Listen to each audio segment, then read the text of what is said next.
sweetly obey thy will. Peace, peace, be still.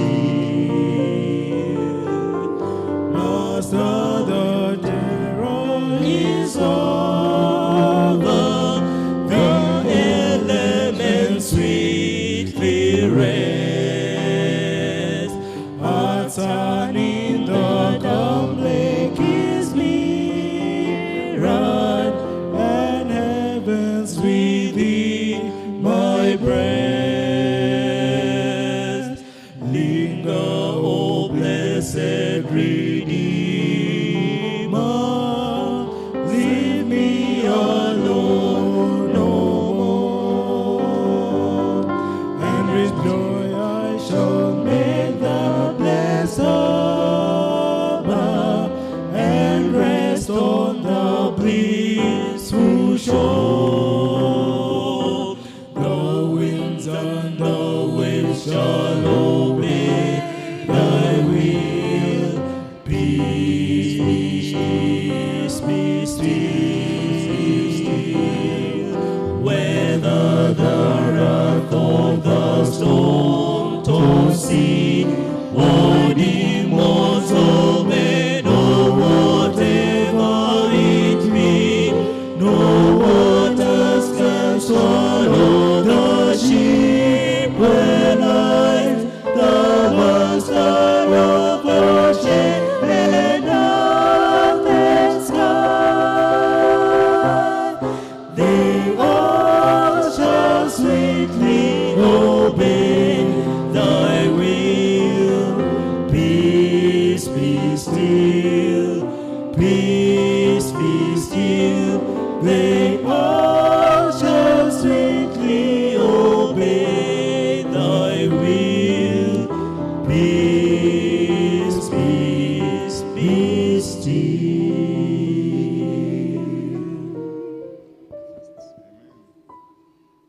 602.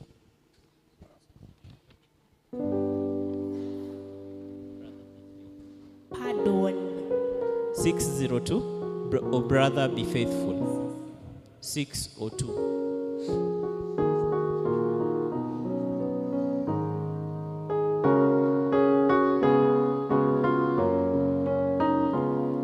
Oh brother, be faithful, soon Jesus will come, for whom we have waited so long. Oh, soon we shall enter the glorious home, and join in the conqueror's song. Oh brother, be faithful, for why should we prove, and faithful to him who was shown such deep, such unbounded and infinite love, who died to redeem us his own. Oh brother, be faithful, the city of God, prepared for the good and the blessed, is waiting his portals of virtue unfold, and welcome thee into thy rest.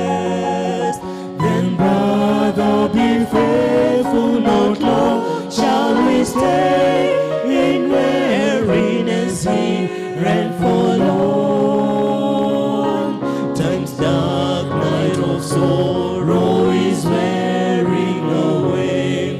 We haste to the glorious morn. Oh brother, be faithful, he soon will descend. Creation's omnipotent King, while legions of angels his chariots attend, and palm breaths of victory bring. Oh brother, be faithful, and soon shall thou hear the Savior pronounce the glad word. Well done, faithful faithful servant, thy title is clean, to enter the joy of thy Lord. Oh, brother, be faithful, eternity shall tell for thy faithfulness thou. The bright stars of gladness shall scatter thy tears, a coronet gleam on thy brow. Oh, brother, be faithful, the promise is sure, that waits for the faithful and tried, to reign with the ransom immortal and pure, and ever with Jesus abide.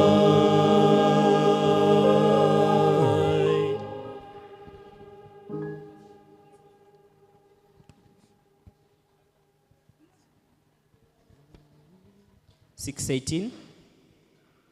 Stand up for Jesus.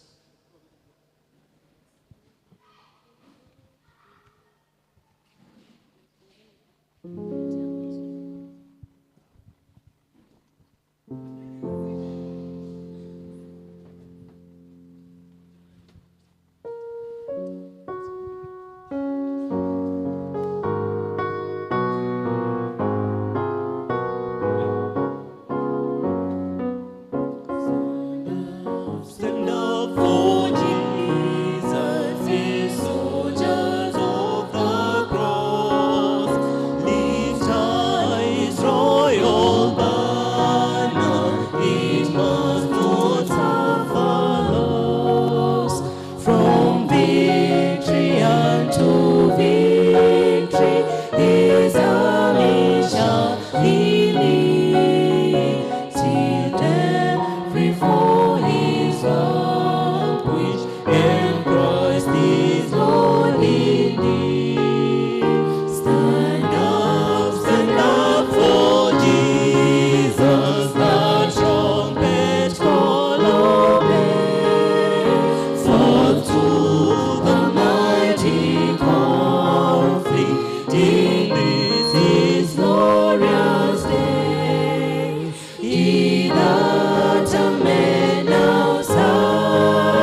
440.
Kiswahili.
97.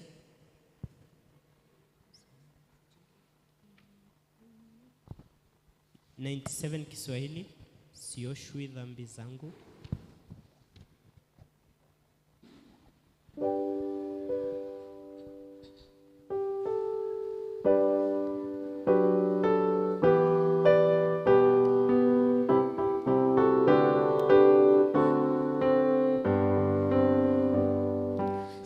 Sioshwi dhambi zangu ila damu yake Yesu.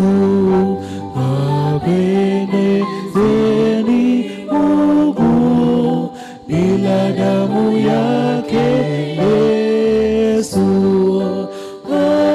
Hakuna kabisa dawa ya makosa ya kututakasa ila damu yake Yesu.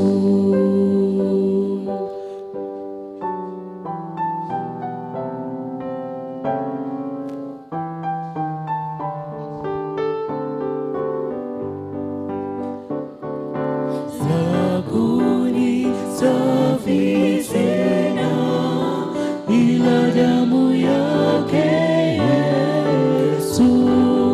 Wala udhuru tena ila damu yake Yesu. Hakuna kabisa dawa ya makosa ya kututakasa ila damu yake Yesu. Sipati patanisho bila damu yake Yesu. Nguvu yanitisha bila damu yake Yesu. Hakuna kabisa dawa ya makosa ya kututakasa ila damu yake Yesu. Sipati tumaini ila damu yake Yesu. Wema wala amani ila damu yake Yesu. Hakuna kabisa dawa ya makosa ya kututakasa ila damu yake Yesu.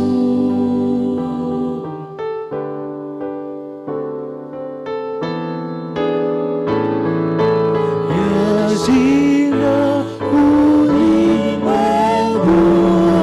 ila damu yake Yesu, na kutufikisha juu ila damu yake Yesu.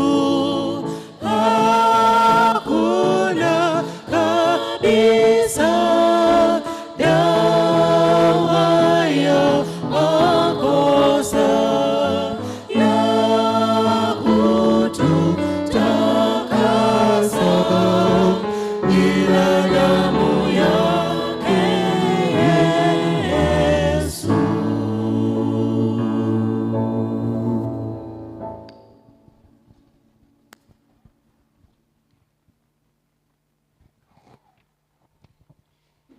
111. Stanza 1, 2 and 3. Tusimame sote.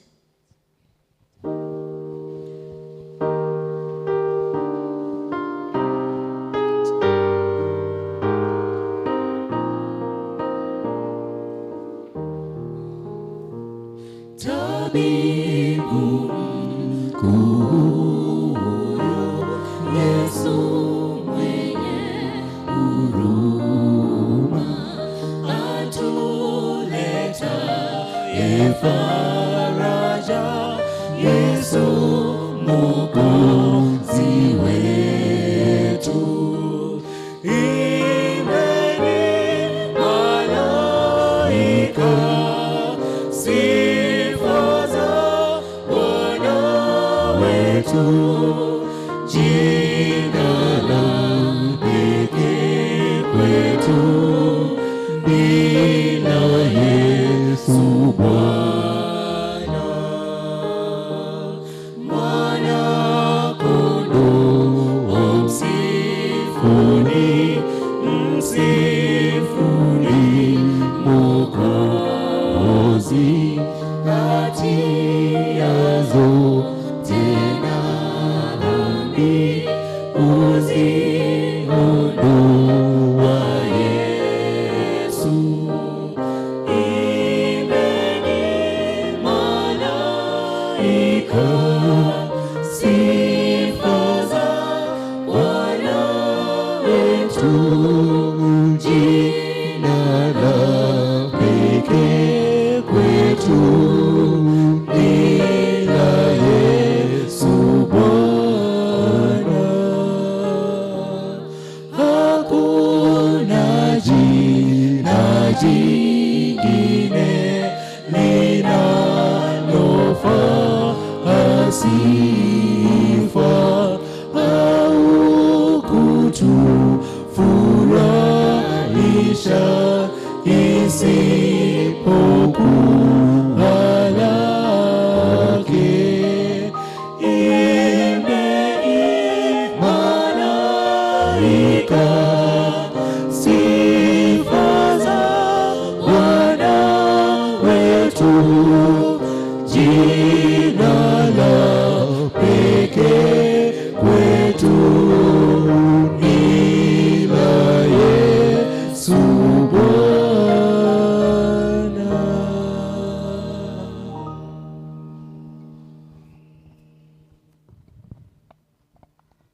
Tunaomba. Baba na Mungu wetu uishie milele sote, tumekuja mbele yako Mungu wetu na Baba yetu wakati huu tukiwa na wingi wa shukrani, kwa sababu hakika tumeona mkono wako umekuwa nasi, umetulinda tangu tuingie hapa masaa ya asubuhi na tumefika masaa ya Mungu wetu tukiwa na afya, tukiwa na uhai. Jina lako litukuzwe. Baba mwema, tunazidi kuomba msamaha mahali Baba yetu tumeenda kinyume na mapenzi yako, tuomba msamaha. Ili Baba mwema, tunapokuja kwako Mungu wetu masaa haya, ombi letu Yesu kupata kibali machoni pako. Tunakushukuru kwa wema wako na tunakushukuru kwa masaa Mungu wetu. Baba, tunapoendelea na vipindi zetu Mungu wetu, mtumishi wako anaposimama mbele ya wana wako Mungu wetu Dr. Chanda mtakatifu, Baba tuomba kwa njia ya kipekee Mungu wetu, endelee kumtumia, endelee kumchasa na roho wako Mungu wetu, anaposimama atumike Mungu wetu kulingana na mapenzi yako Mungu wetu. Neema yake tutoshe, kwa sababu tumeomba tukiamini katika jina la Yesu aliye mwanao na ni mwombezi wetu. Happy Sabbath. Bwana asifiwe. Tunazidi kumshukuru Mungu kwa wema wake. Wakati huu naenda kumkaribisha Daktari Ochanda asimame mbele yenu ili aweze kunena nanyi. Daktari, umekaribishwa ili uweze kutumika. Ni wangapi wanamkaribisha? Asante.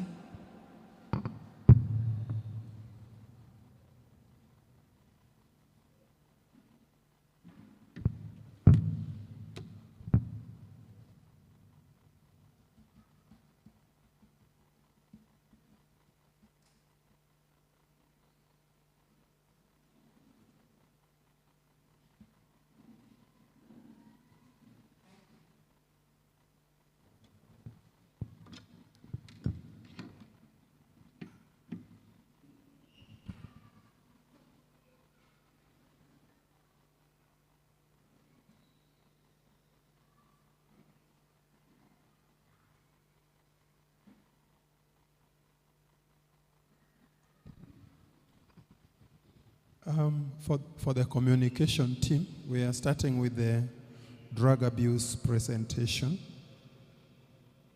Before I zero in on alcohol abuse. Good afternoon, everyone. Welcome to this afternoon session. So I promised that this afternoon I'll try to give you the reality scientifically about alcohol and drug abuse. And then at the end of the presentation, then we can have questions and comments, and I'll be here to tackle them. In the morning, I went through actually the introduction of the drug abuse presentation, defining for you the terms drug abuse, addiction, and dependence.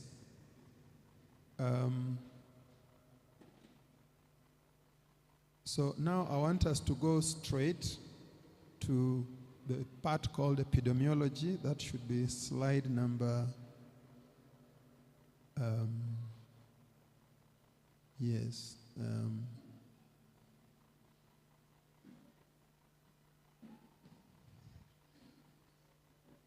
slide number 11. Yeah. We'll start from there. So I had told you in the morning, gave you some figures about alcohol abuse and other drugs of abuse. And what I told you is that alcohol kills about 4 million people yearly. Tobacco kills about 8 million people yearly. And the other drugs, the long list of drugs which can be abused, I will also show you. Now, in a study among healthcare workers in Nairobi, using an assisted questionnaire in 2016, surveying 206 health workers, it showed the following. That's among health workers: doctors, nurses, dentists, pharmacists, and other paramedical workers. Alcohol abuse or use abuse amongst them, 35.8%. Okay, that is about 36%. Tobacco use, 23.5%. Cannabis, bangi, 9.3%. Imagine even medical workers take bangi. Then sedatives, 9.3% as well. Cocaine, even medical workers abuse cocaine. A whole 8.8% of that population. This is about 9%. Amphetamines, 6.4%. Then hallucinogens like LSD, 5.4%. Then opioids, like the drugs we use in the hospital, like morphine, the strong painkillers, 3.9%, which is about 4%. And then inhalants, like you see the street boys with bottles inhaling, 3.4%. Now, what was more interesting in another study in Kenya, over the whole country, bangi was found to be the most abused stimulant. It was found to occur in 1% of the population aged 15 to 65 years. This is a 2012 report. Nyanza was leading with 1.7% use. Nairobi 1.3, Coast 1.3, Northeastern 1.1, Central Kenya 1.1, Rift Valley 0.9, Eastern 0.8. and so on. There are many other figures I would give you.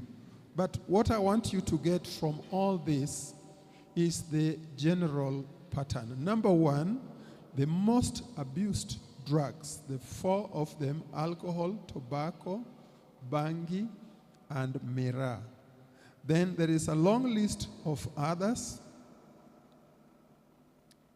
If you can go to slide number 19. The drugs of abuse. The drugs we abuse here in this country and most other countries, especially Africa. Number 4 is miraa or cat. Number 5 is heroin. Number 6 is cocaine. Number 7 is LSD. Yeah? You have heard of something called acid rock. It was named after LSD. Okay? Those musicians whom you see on stage looking very excited, happy, flamboyant, and you look at them, you think these are very happy people. You wish you could be happy like them. They have taken LSD. They are seeing visions, hearing voices, and they are ever smiling and laughing and joking. Number 8, that is during the acid rock performances. Number 8, the inhalants. Number 9, MPTP. Okay. That is a special drug preparation, new in the market, but has gained a lot of ground, especially in the US, made in the laboratory. Number 10 is ecstasy. Number 11, Jimson weed, common botanical name Datura stramonium. It's a small herb. You meet it along the pathways. And thank God many people don't know what it is and what it can do. It is actually a drug of abuse. You take it, you get a high. Then mushrooms. They are magic mushrooms that you take. They will give you a high. Number 13, of all things, tea and coffee. You know, people take tea and coffee and they do not know that these are actually drugs of abuse. People, tea and coffee are addictive, okay? And more than that, they contain pharmacologically active ingredients that excite the brain and give you a feeling of freshness and strength, and you feel high. Now, I know here we take very little tea, a cup or two, but the people who want a high from it, they take a strong cup of tea, very concentrated, actually bitter, okay, that gives them large quantities of these active ingredients. But even for you who take small quantities, just a cup or two of tea or coffee, you get a good dose of these stimulating ingredients. We call them xanthine alkaloids. They include caffeine, theophylline, theobromine. Theophylline is the common substance drug we use to treat asthma. And you know it as a combination of theophylline and some other things. We commonly call it franol. Okay. And then theobromine is the mildest of those ingredients.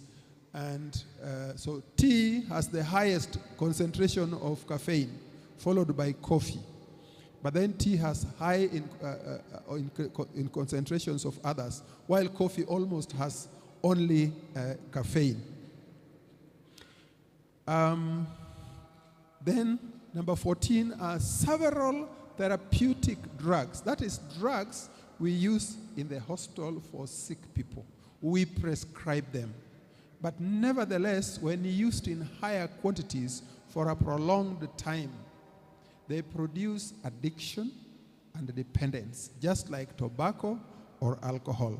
They include the following: cough syrups. Cough syrups which contain ephedrine and pseudoephedrine.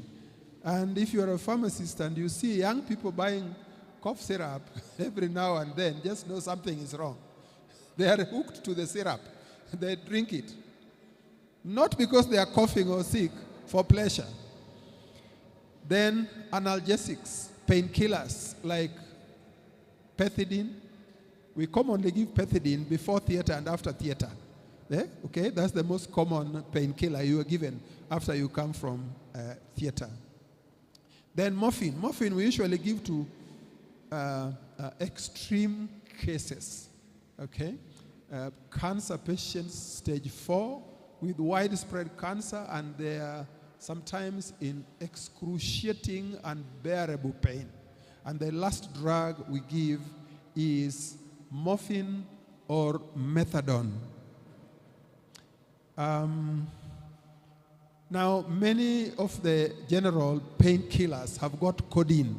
A common one is bitter pain or tamepane, and a few other combinations. And you notice that today, for you to buy better pain, you must go with a prescription. Its use is now restricted because it contains codeine, which is an addictive substance. Then sedatives like diazepam, commonly called Valium, and phenobarbital. So if you look at the whole list of drugs which are abused, they can be grouped into 3 groups. Group number 1 are positive drugs. Next slide, okay? The positive drugs are the drugs which have therapeutic use, but nevertheless, they are addictive.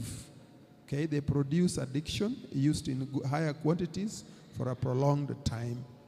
Number 2 are negative drugs. Now, these are substances that are socially acceptable, but nevertheless, they are addictive and create dependence. So this includes tea, coffee, alcohol, mirror, cigarettes. We officially manufacture tobacco. Yeah, Philips and Morris, BAT Kenya, yes, and they are licensed by the government. Alcohol, of course, we have Kenya breweries and Keroche and all the others. And the bars are licensed, and anybody who wants to walk in, you take your drink. If you want to buy, you even go to the supermarkets and buy them. But like I said before, that thank God, even though the government's hands are tied, it cannot ban the production, sale, and use of alcohol, but at least laws have been made to control it. After many years of struggling with our politicians, whenever proposals for putting these laws came to Parliament, the brewing companies would take our parliamentarians to coast for a week's or 2 weeks holiday with your companion. And you can imagine what the politicians were doing. They were taking girlfriends, not their wives, for a week or 2. Paid for, everything paid for. Your drink, whatever you want to eat, whatever you want to drink, whatever you want to enjoy. And then they are called for a talk at the end. And when they come back, nobody wants to talk about tobacco laws or alcohol laws. For decades, the law was never passed in our Parliament.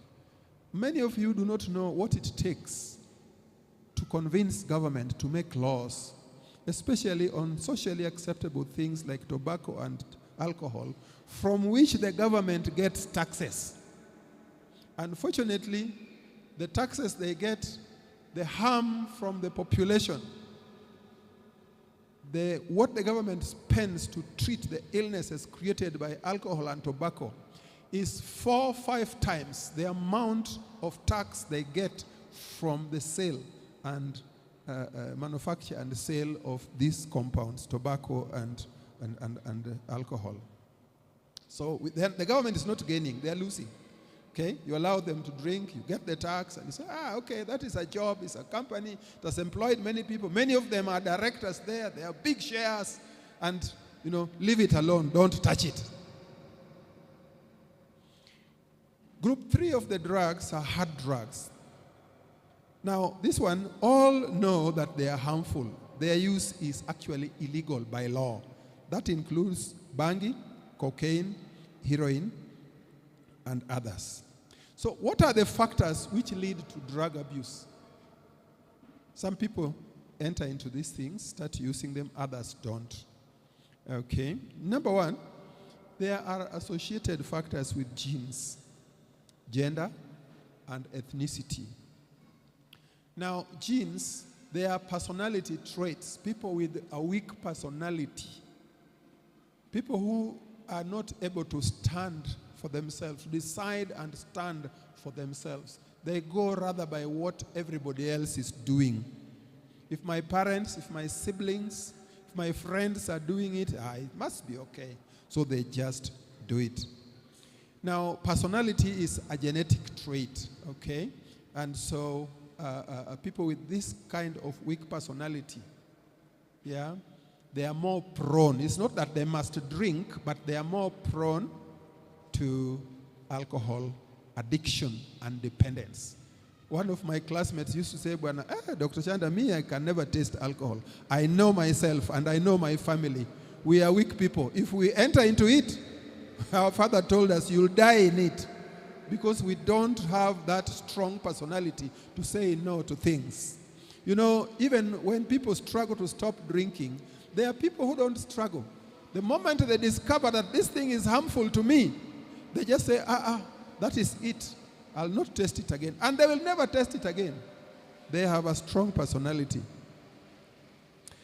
We have others who are quiet, introverts, melancholics, who never know how to socialize and talk to others.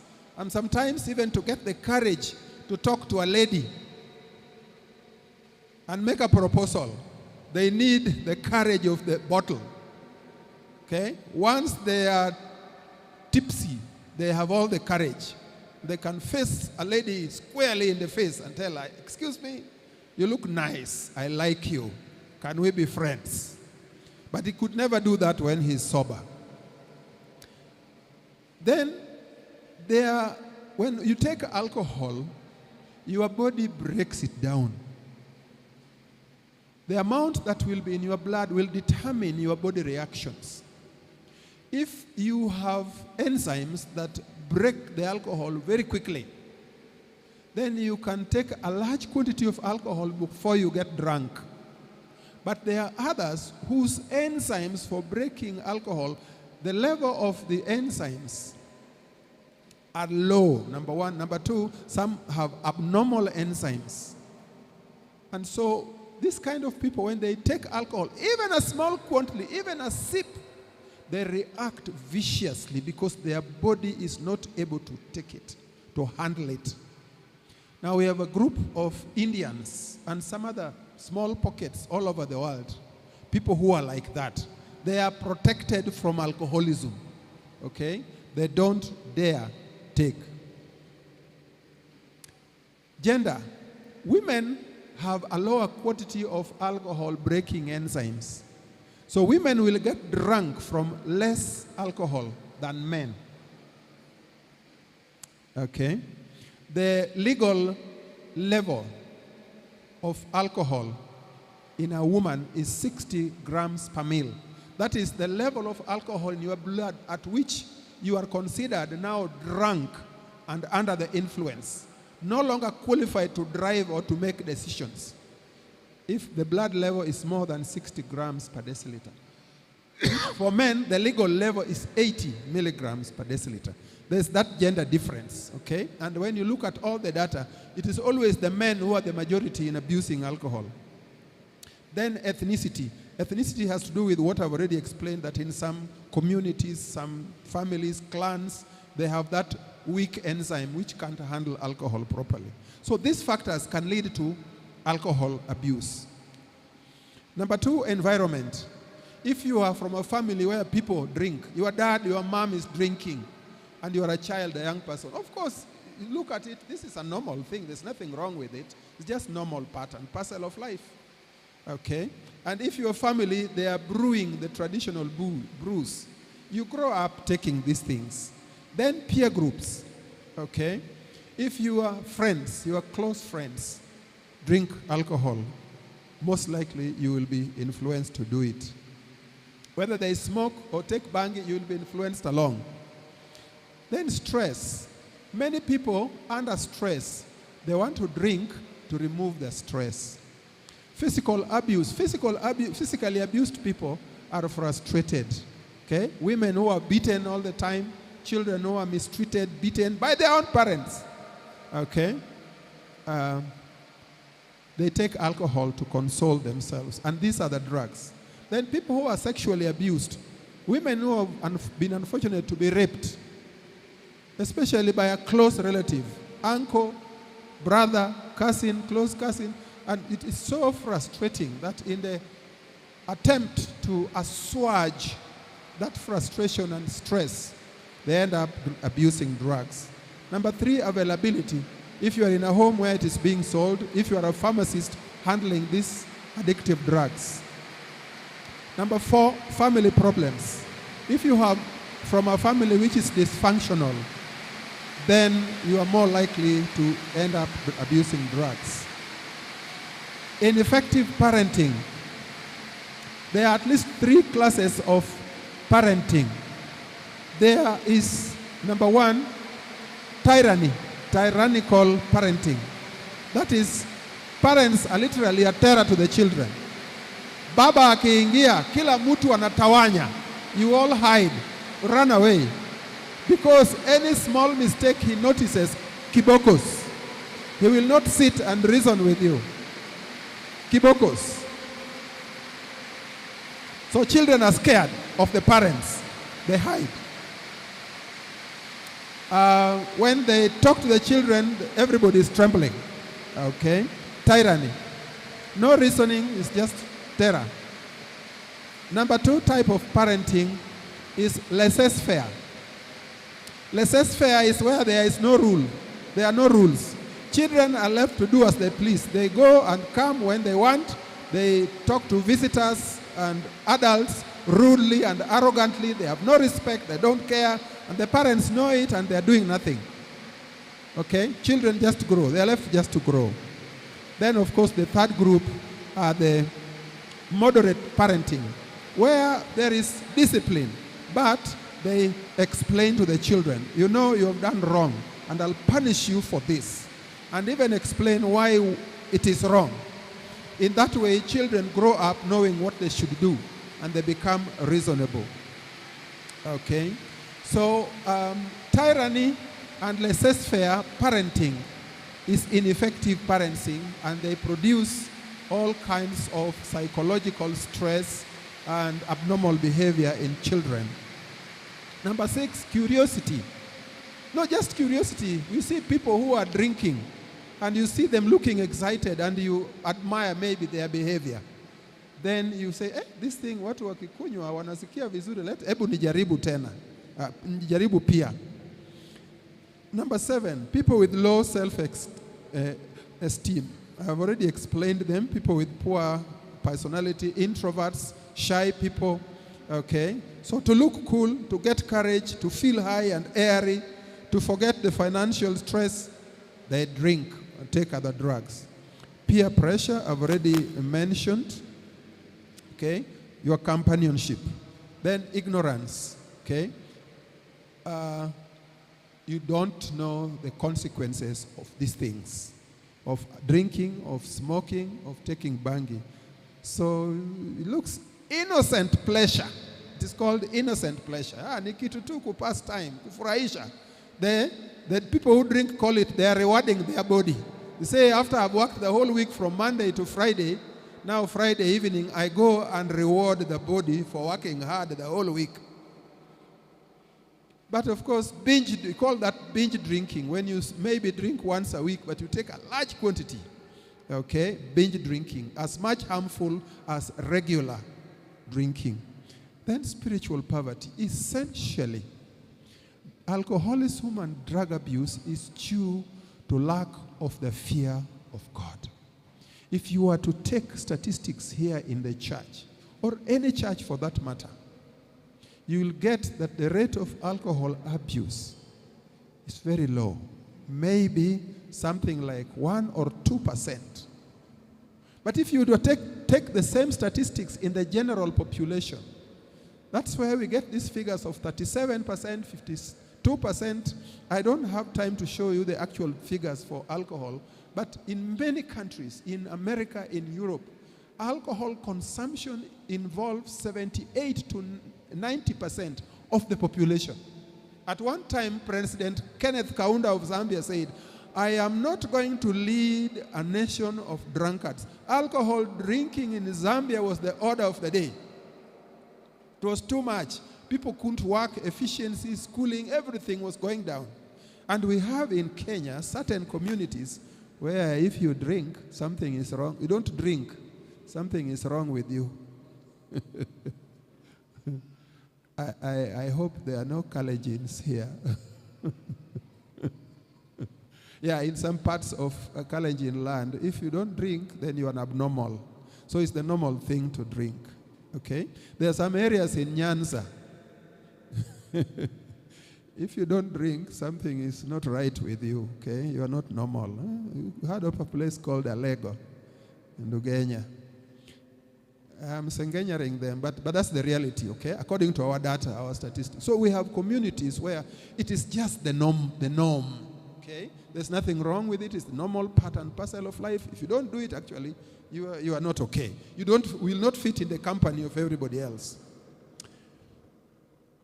So in that such communities, drinking levels are very high, okay?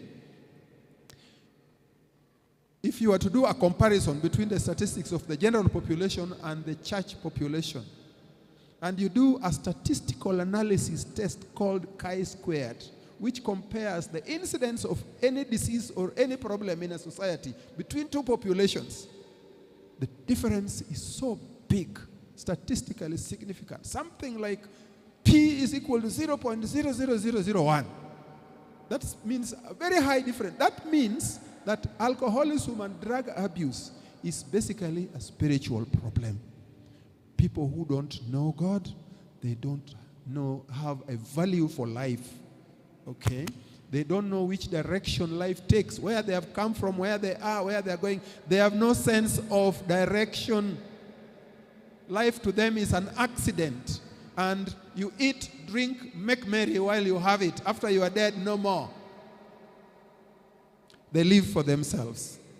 What are the signs of drug abuse you might observe in your children? One of the things that happens to young people when they abuse drugs, they hide it, or at least when they start. When it becomes too much, of course, it becomes obvious. They come home drunk.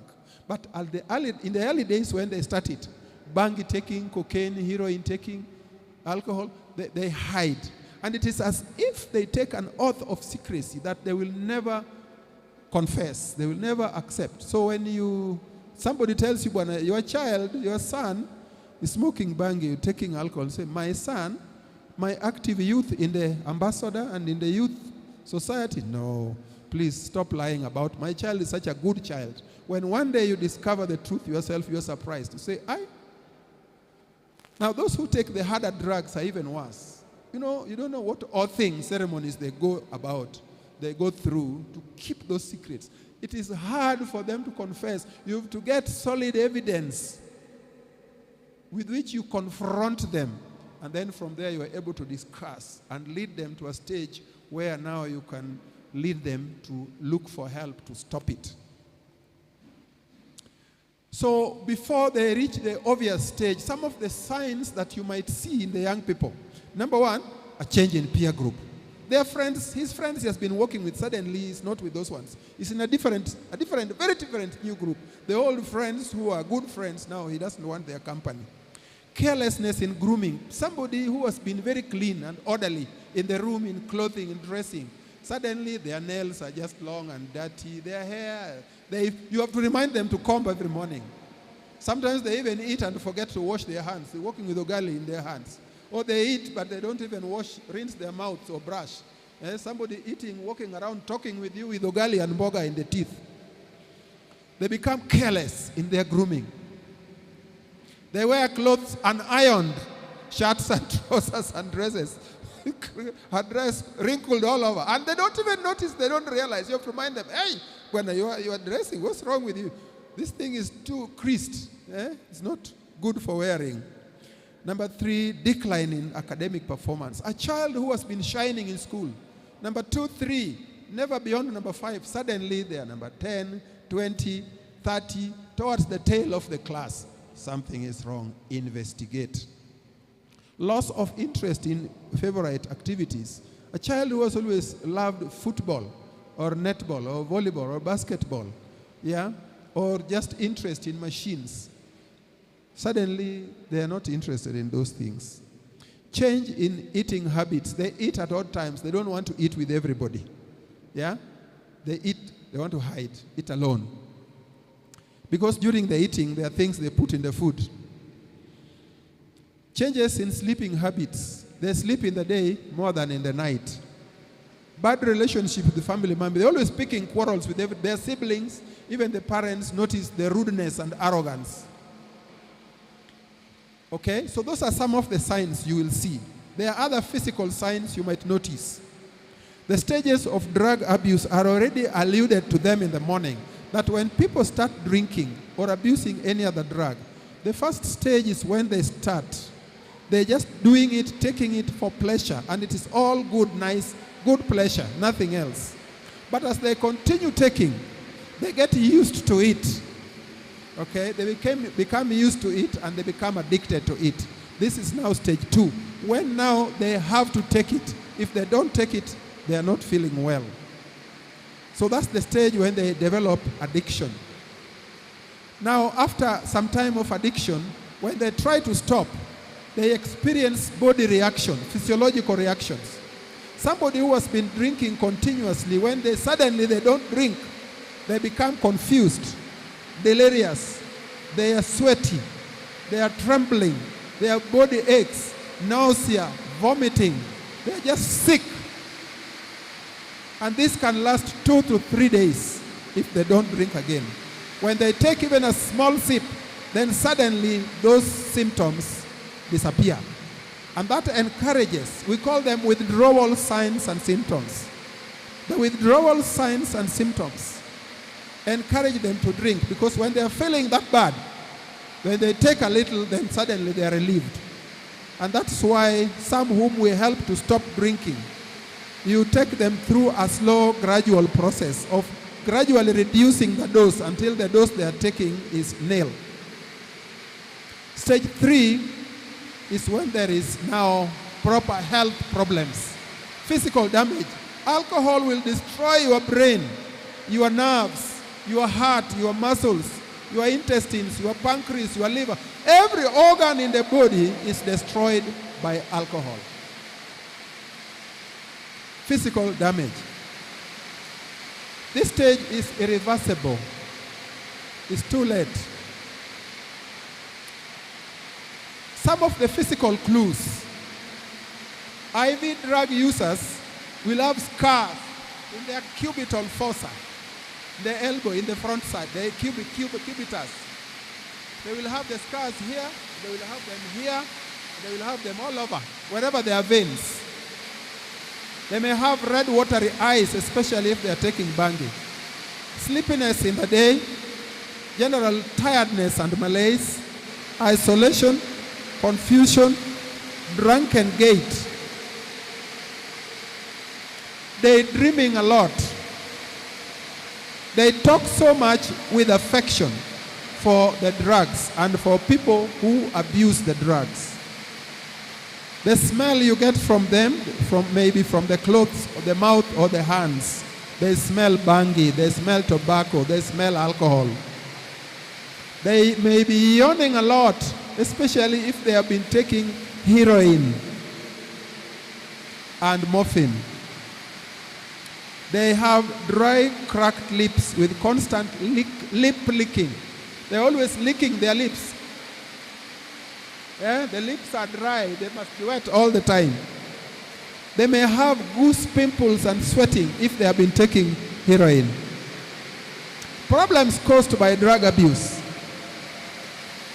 They are argumentative with colleagues, teachers, siblings, parents. They are usually the ringleaders in student riots and disturbances, in the strikes and demonstrations. Number 3, actual fights. You know, when people are drunk, they imagine they are Rambo, a one-man army. But you look at somebody who is talking tough, he is so drunk, even if you push him with a finger, he will fall down. So they get involved with fights, threats to family, school, community, insults, and sometimes they kill, especially if they are mixing the three: alcohol, tobacco, and banging. These are the kinds of young people of the type I mentioned in the morning, where a young man rapes his own mother. They may just take a panga and chop somebody into pieces. They threaten suicide. They are always involved in problems, and so they are arrested and have police warnings. They always have disciplinary problems, appearing in disciplinary committees in their schools. Drug abuse results in crime, stealing, mugging, murder, rape, selling of parents' properties. In the evening after 7, there are some areas in Nairobi you don't walk after 7. You will be mugged. You will even be raped if you are a lady. Because they need money to buy this thing. Cocaine, smoking, alcohol, these things are expensive. It is very expensive to keep these habits. And these young people want money. So by any means they will get the money, whether by snatching your bag with all the money, your phone, they will do it. Whether by selling their parents' things, they will do it. Of course, many times they end up in jail and imprisonment. Banning of schools stems from drug abuse. How do you diagnose? You need to confront them with credible evidence. Either you catch them red-handed or you get the evidence. Okay? A tobacco in his things, a cigarette, some banging in their possession. And you do that when you inspect their bags and boxes and their bedrooms where they sleep. So number one, they rarely admit, but you have to confront them with these facts, and then you might also have a witness, or you might find the drugs. When you do normal routine checks, or when they get sick, and you go to their room to attend to them, then you discover these things. Sometimes it is discovered by the specialists. Whichever the case, you have to talk to them, and they reach a stage where they recognize they have a problem. Then and only then can you help them to stop. Before they admit, before they acknowledge that they have a problem, all the help you are trying to offer them will not work. Treatment. Once they have acknowledged their problem and they come for specialist treatment, we take them through a period of counseling. Rehabilitation centers, you stay there for a minimum of 90 days. It may go to 6 months, even a year. The first 2 weeks is the detoxification phase. You keep away all the drugs from them. And by that time, they will, of course, suffering withdrawal signs and symptoms. But there are drugs you give them to ameliorate, to reduce those withdrawal signs and symptoms. So you keep it away from them, you treat the symptoms, and slowly, a week, 2. By 2 weeks, most of the detoxification is over. There is no alcohol in the body, and the withdrawal signs, symptoms are gone, and now they are in a position to make more concrete decisions. And then after that, the intensive psychotherapy and follow-up. In the rehabilitation, they need to be convinced to change their lifestyle, change their companions, where they live, where they stay, friends. If you don't change, relapse is very easy. Out of every 100 people we help to stop smoking, 80%, by 1 year, 80%, they are back to smoking. You have to change the environment. We use some drugs like disulfiram, nicotine gum, clonidine, naltrexone, and methadone. Treatment sometimes in mild cases may be outpatient, but many times it's inpatient, and then rehabilitation center. For follow-up, to make sure they don't relapse, we attach them to groups like AA, Alcoholic Anonymous. There is a group of people who used to be drunkards, but they have come out. Now they meet and encourage one another. Al-Anon is for families who are involved. And Narcotics Anonymous is for those who have been taking heroin and morphine and the others. How do we prevent drug abuse? Number one, responsible parenting. Number two, education. The truth about these drugs and alcohol. Number three, introduce them to God, the knowledge of God and salvation. And even small children can understand and make a stand to be saved. Number four, never start. Once you start, you say, me, I'm an adult. I know what I'm doing. I can control myself. The moment you become addicted, you don't know. Many people drink now and then, and they say, me, I'm okay. I don't have a problem. That is just a start of the problem. Moderate drinking is the training college for the drunkard's career. The only safe thing is never start, because you don't need it. Rest, relaxation is natural. Appetite is natural. Unless you are sick, then you should be treated for whatever is taking away your appetite. Just never start. Once you start, it's a question of time. And of course, the New Start style of life that discourages use of alcohol and abuse of drugs.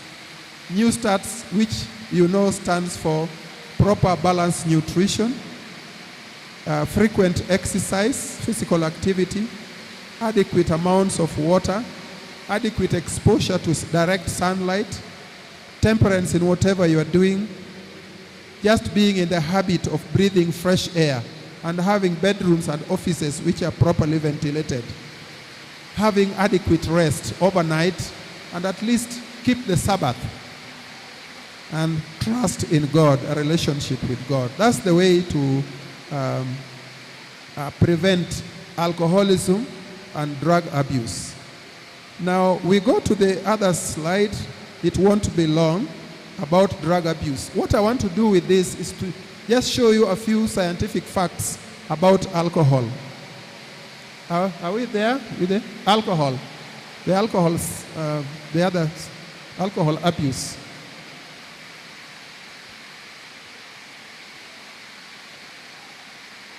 I'm waiting for them to put it up.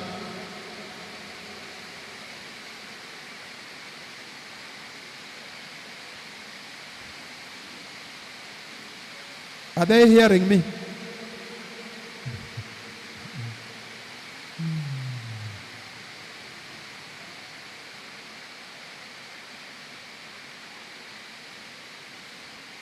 But the main thing about alcohol, you need to understand,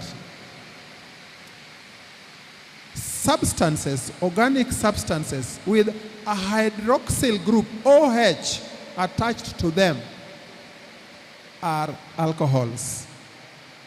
The major alcohols are ethanol, methanol, and ethylene glycol. Methanol and ethylene glycol are industrial solvents.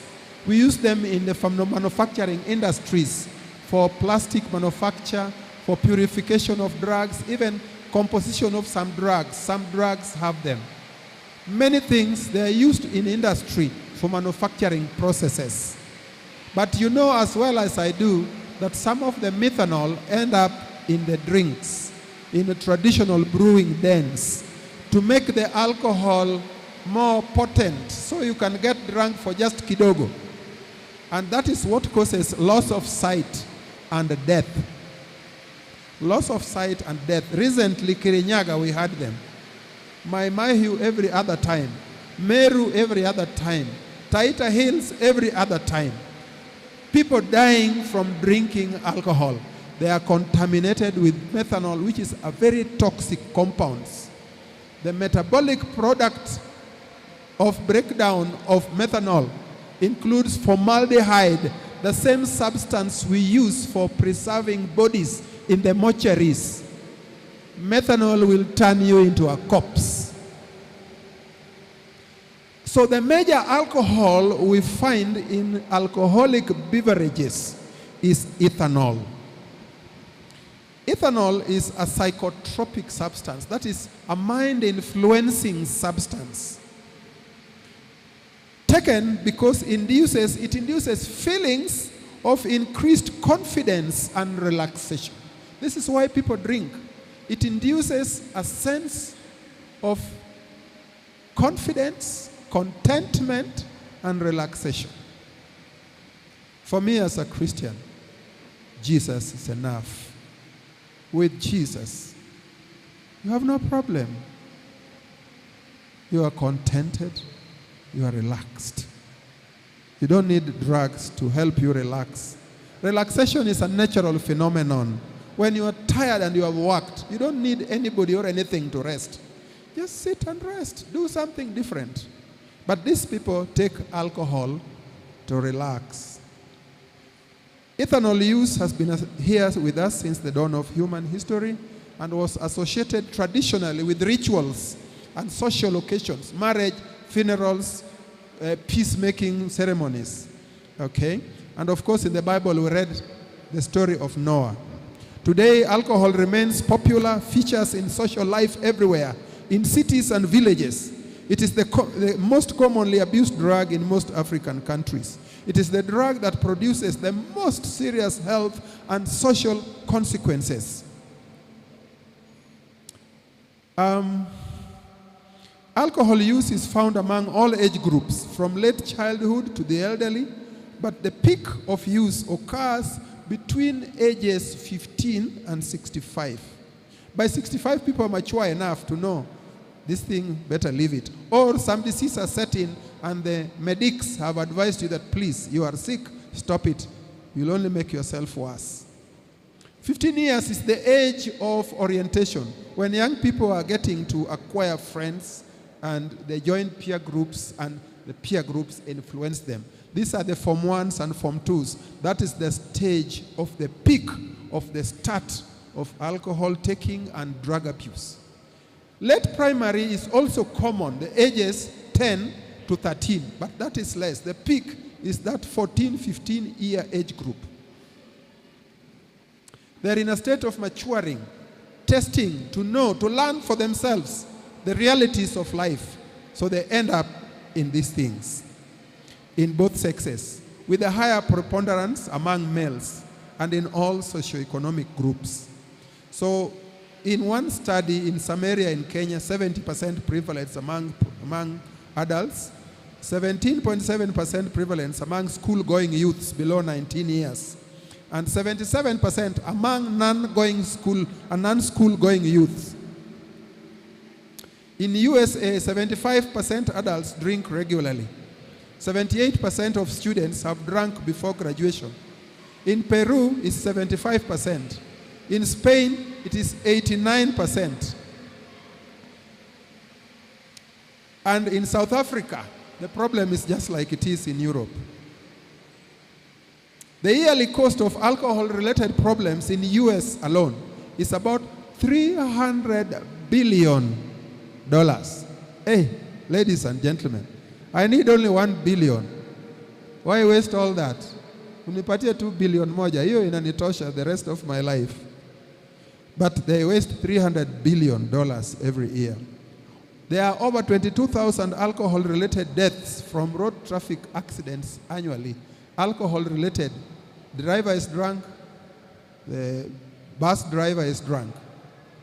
2 million near-fatal injuries and damage to 5 million vehicles. And of course, the injuries are followed by a lot of disabilities. Alcohol is responsible for 5% missed work time, 25% decreased work performance. Alcohol abusers decrease their lifespan by 15 years. Alcohol causes 25% premature deaths in men and 15% in women.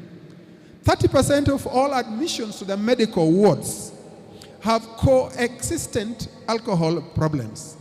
And these alcoholics generally have a poorer treatment outcome. You know, when people are sick, you admit them. There are people 3-4 days, they're okay, you can discharge them. An alcoholic, minimum 1 week or even longer. They take longer to get well.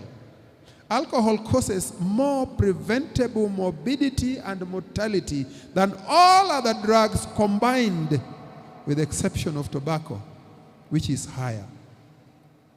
Just a little about alcohol and its pharmacokinetics. Pharmacokinetics refers to intake, absorption, metabolism, and excretion.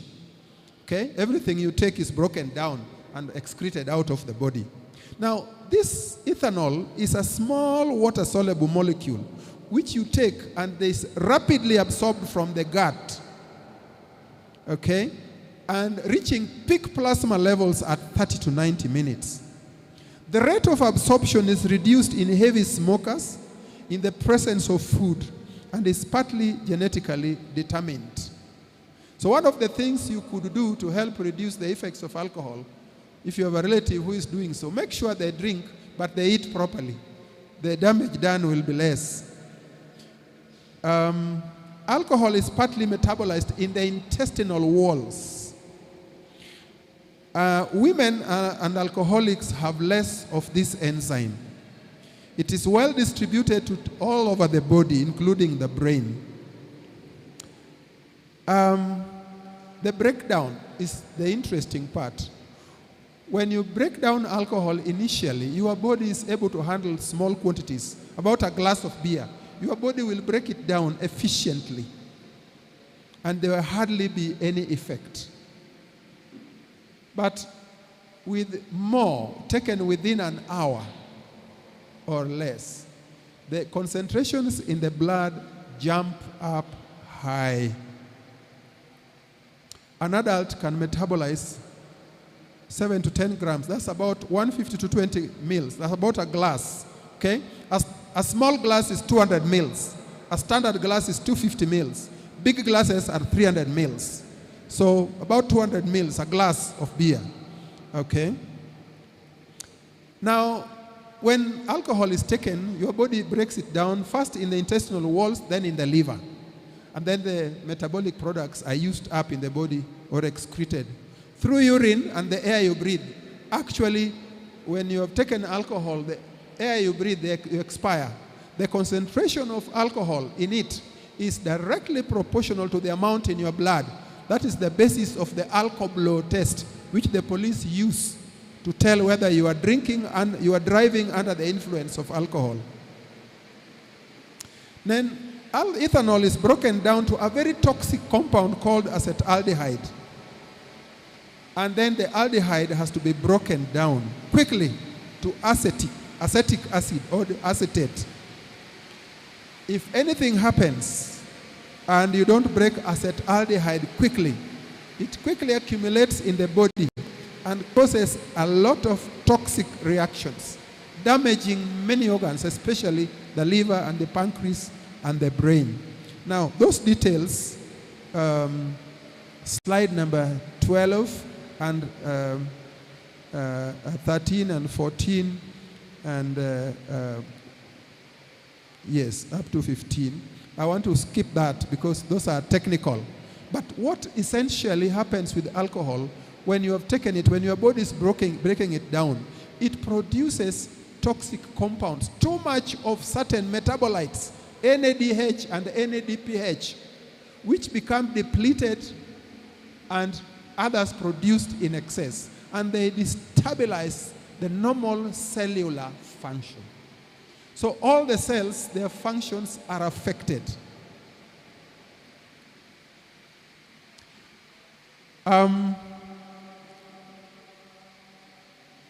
Amino acids, especially alanine, fructose, and insulin, increase ethanol metabolism. Starvation slows it down, so it stays longer if you don't eat when you have taken alcohol. Ethanol reduces absorption of glucose, amino acids, calcium, folic acid, and vitamin B12. And the alcoholics commonly present with deficiency of these substances. Alcohol causes increase in the number of fatty acids in your blood and cholesterol in your blood. Alcohol causes low blood glucose, hypoglycemia. Alcohol causes increased uric acid, hyperuricemia, secondary to lactic acidosis. Now, all these are harmful things to your body. Now, what is more about the effects of alcohol? Alcohol affects a large number of membrane proteins involved in cell signaling pathways, including neurotransmitters like the amines, amino acids, and opioids. It affects many enzymes, many. It literally destroys them. They are listed there, but I know many of those are technical and you may not be comfortable with them. So those are some of the neurotransmitters, the pathways affected, the enzymes destroyed. There is no single receptor which mediates all of its effects. Its effect is general. Ethanol, moreover, denatures protein. If you take a glass of changa, take a piece of meat and put it in changa, it will actually cook, ready to eat. It denatures protein. You know what happens when you boil meat? How many of you have eaten raw meat? You eat only cooked meat. You boil meat because boiling, the heat denatures the protein, breaks it down, and makes it easy to digest. That's why we cook food. Alcohol does that for you. It's a shortcut. It will cook your meat. And that means when you take changa, you are cooking yourself. When you take alcohol, acute effects of alcohol, alcohol affects the CNS, the brain, the nervous system. So the alcohol effects on the brain and the nervous system constitute the characteristic signs and symptoms of alcohol intoxication. Being a sedative hypnotic, alcohol is a brain depressant, which in small doses interfere with cortical processes. In large doses, it causes coma, respiratory depression, and death. Alcohol in good enough quantities will kill you. Small amounts of alcohol, less than a glass, about half a glass, in a non-alcoholic has the following effects. All motor functions, that is movements, all motor functions are slower, inaccurate, and random. You don't ask him to write. It's trembling. You don't ask him to pick anything. Coordination is a problem. All motor functions are slower, inaccurate, and random. Learning processes are slowed. They are less effective. Association is hampered. Attention and concentration are reduced. Association is the ability to relate new information with the old information which you knew. That one is hampered. In other words, thinking and learning are impaired. The faculties of judgment and discrimination, that is the ability to think and reason clearly, is impaired. And that is why when people kill or commit any crime under the influence of alcohol, the courts are normally lenient on them because they are considered people who did not know what they are doing. They will be punished, yes, but with leniency. Blood ethanol concentrations and effect. As you take more alcohol, the blood levels increase. 30 grams, which you can produce with one beer. There is mild euphoria. Euphoria is pathological happiness, chemically induced happiness. Imagine people look for happiness in alcohol. But that's why people take drugs. They're looking for euphoria. That sedated, drowsy, sleepy, relaxed feeling. At 50 milligrams per deciliter, there is slight incoordination. At 50 to 100 milligrams per deciliter, now they are inebriated. They are drunk with slurred speech. They are emotionally unstable. They have incoordination. and they have loss of sensory perception. Higher doses in the blood, higher concentrations, 100 to 300 milligrams per deciliter. Now they are intoxicated. They have blurred vision. They have ataxia. That's difficulty walking. They vomit.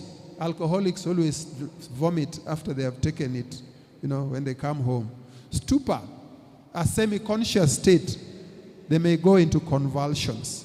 At over 100 milligrams per deciliter, they are now in a state of severe intoxication. They are in coma with loss of reflexes, hyporeflexia. They are in a state of hypothermia. Body temperature control is gone. They are in respiratory depression, and death is the end result. The alcohol content of alcoholic beverages ranges from 4 to 6% for beer, Tusker, and the traditional brews, Bosa, Chepkube. 10 to 15% for wine. Some people think wine is safe. They will not take Tusker, but they say, wine is okay. No, 10 to 15% wine. It is worse than Tusker. Rather than take wine, take Tusker. 40% or higher for distilled spirits like Changa, Guinness for power, Pilsner. They say it is for power. It's stupid. It is for loss of power. A glass of beer has 14 grams of ethanol, the same as a shot of spirits. The legal level of alcohol is 80 milligrams per deciliter for men, 60 milligrams per deciliter for women. That is the level at which above, now you are drunk and stupid. This is produced by 2 glasses of beer, 1.5 of wine, and half a glass of spirits. Young people unaccustomed to alcohol may go into coma at levels of 100 to 200 milligrams per deciliter of concentrations in the blood. Now that will be produced by 3 to 4 beers. In young people unaccustomed, that alone can send them into coma. Permanent neurological damage may be caused in children who have not eaten for 8 to 12 hours. Now, alcohol causes heart disease. Alcoholic cardiomyopathy, we call it. That is heart muscle disease. Cardiomyopathy, heart muscle disease. Weakening the heart, causing heart failure. Smooth muscles, the lungs, your glands, the things that control temperature, they are all weakened. If you are pregnant, the uterus is more relaxed and weak, and you can easily abort. Chronic alcohol intake is now the worst. Leave alone taking kidogo. Now, chronic intake. And we have seen the statistics of people who drink. Currently, about 38% Kenyans. Among the teachers, over 50%. Young people, non-school goers, 78%. Young people school going, about 20%. Those who continue to drink in spite of adverse medical and social consequences suffer from alcoholism. Alcoholism is a complex disorder that appears to have genetic as well as environmental determinants. That is the peer group, the family, where you live, where you work, environment. So there is some genetics, as I shared with you earlier, depending on which family, personality, weak or strong personality, can easily lead to alcoholism. There are people who drink and they don't have a problem, and they will never have a problem. They can control it. They don't allow themselves to get drunk. But for 10 to 20%, 1 to 2 of every 10 people who drink, they are unable to control their alcohol intake, a condition we refer to as alcohol abuse. Chronic alcohol intake profoundly affects the function of several vital organs, especially the liver. Tissue damage results from a combination of direct effects of ethanol and the metabolic consequences of processing a heavy load of a metabolically active substance. Specific mechanisms implicated include oxidative stress to the cells, depletion of glutathione, damage to the mitochondria. Some of you who have done biology, you can remember the names of those organs. Growth factor dysregulation, potentiation of cytokine-induced injury. Inflammatory processes are induced. Okay? Increased death risks are caused by liver disease, all kinds of cancers, accidents, and suicide. The social negative consequences are far-reaching. Work, academics, family, and the general life pattern. Now, following this is a list of diseases in the brain. I don't want to go through them. Enough to know that alcohol affects the brain and the peripheral nerves more than any other organ. That is why they suffer from the burning feet syndrome or the burning hand syndrome. That stage, the alcohol has damaged your nerves. In the gut, alcohol causes burning of the stomach walls, gastritis, and the duodenitis. Alcohol causes peptic ulcers, nausea, vomiting, abdominal pain, diarrhea. Alcohol causes malabsorption, fatty liver, alcoholic hepatitis, liver cirrhosis, acute and chronic pancreatitis, the organ that produces insulin, which you need for the control of sugars which you take. That means you become a diabetic. In the circulation system, I've already mentioned, it will cause heart muscle disease, but more than that, it causes irregular heartbeats, cardiac arrhythmias, and leads to heart failure. Alcohol causes hypertension. It causes strokes. It causes high cholesterol levels, hypercholesterolemia. Number 4, respiratory system is not spared either. People who drink alcohol is an inducer, an exacerbator of asthma.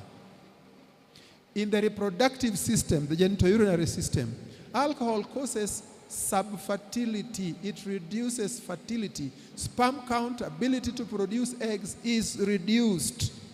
Sexual dysfunction, decreased arousal, increased ejaculatory latency, decreased orgasmic pleasures in men, decreased libido, decreased vaginal lubrication, and menstrual abnormalities in women. It causes impotence in up to 50% of the men. Testicular and ovarian atrophy occur, acute urine retention, and of course, not to mention the social problem of risky sexual behavior. In the skin, there are also problems.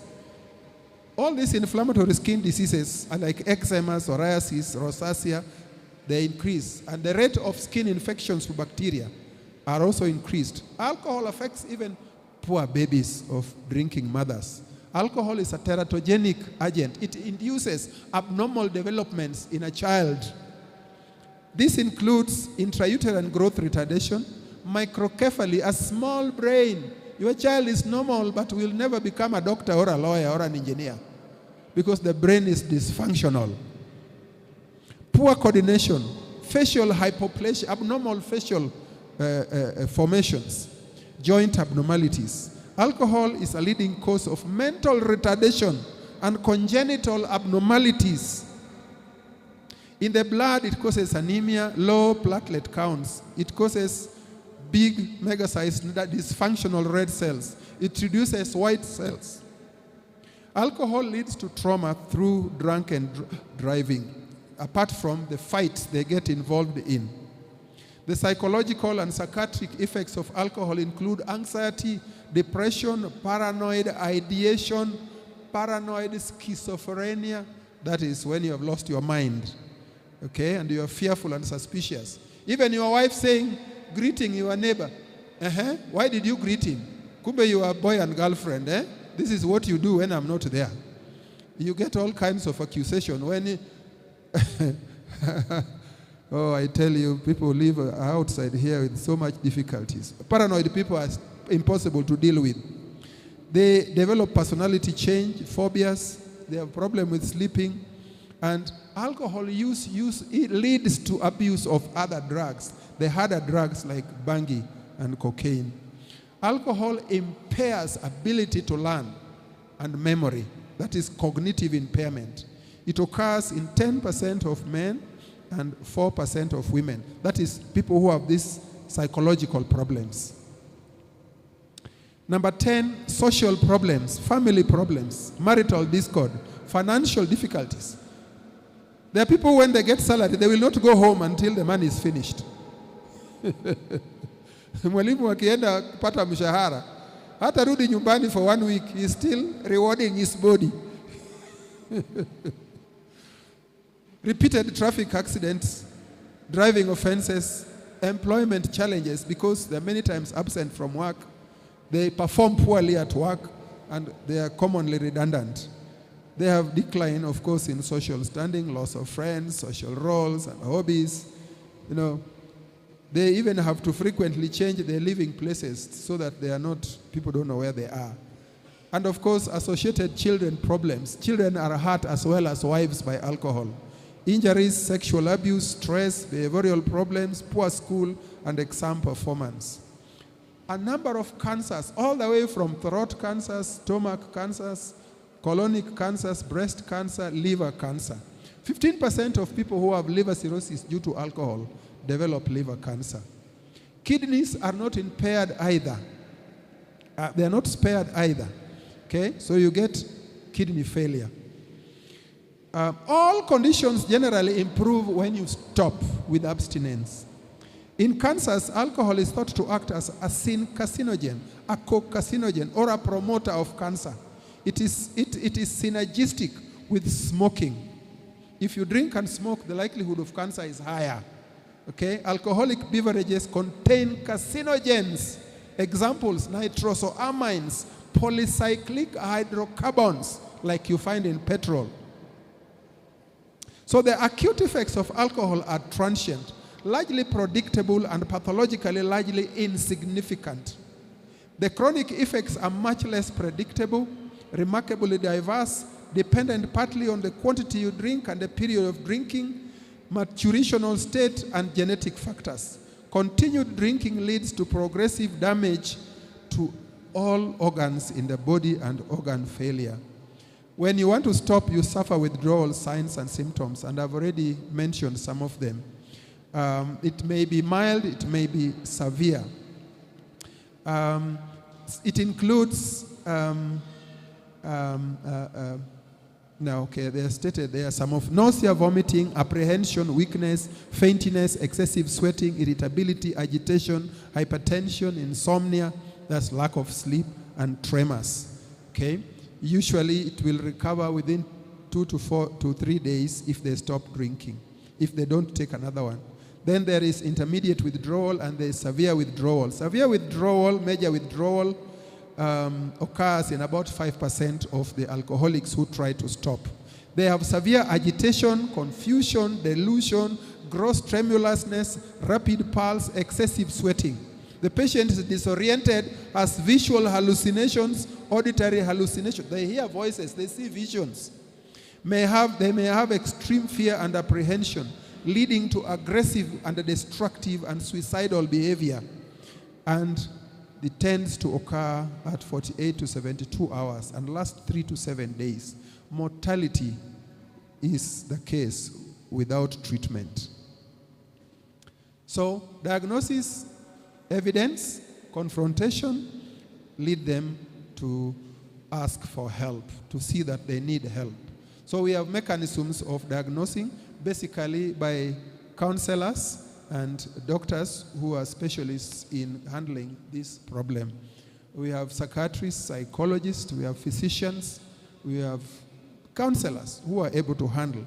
So once they agree and they recognize they have a problem, you lead them to this help, and then they will be helped. They may need to be treated as they may be treated as outpatient, they may need to be treated as inpatients, they may need to be put into rehabilitation centers where we take them through the detoxification phase, consolidation phase, and then rehabilitation program. And there are all those instruments we use. Okay, so those are just some of the drugs that we use. And I think I want to stop there.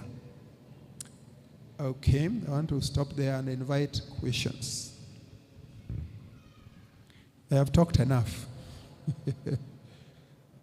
Thank you. So now that's the scientific background of alcoholism. And if I was to go through each of these drugs, bangi, tobacco, cocaine, heroin, LSD, all of them, Mira, it's the same pattern of pathological problems: addiction, dependence, and health damage, physical damage to your body, especially to the brain. Is it worth it?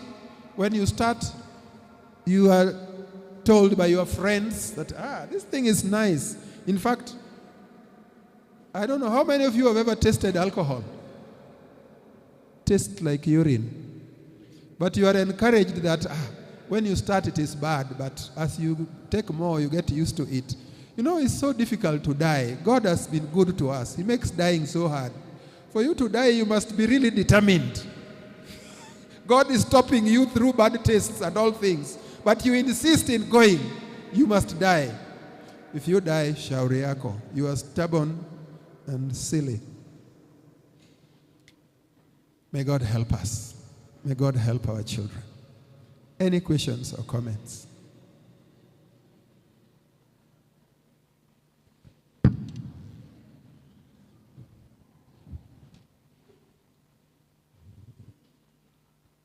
I usually tell my students that when there are no questions, it means either you got everything or you got nothing.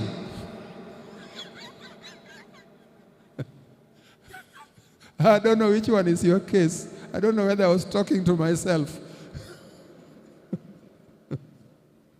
Yes.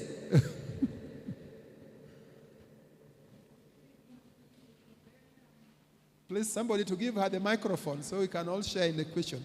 Some of the answers you can even give.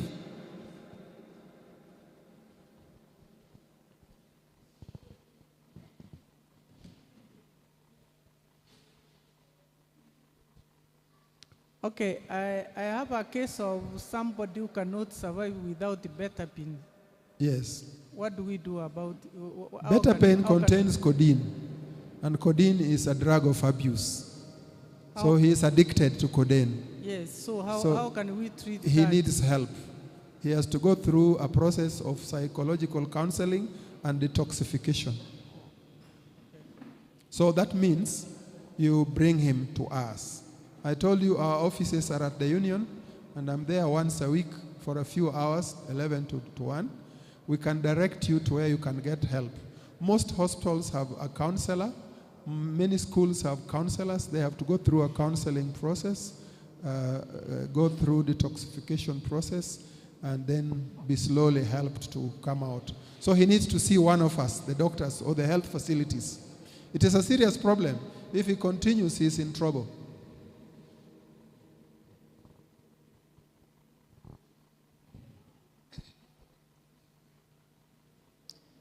Doctor, I have a question. Yes. And my question is this. There are men who drink. Yes. When they are drunk, they are sexually very active. Yes. And that is when they can function. Mm.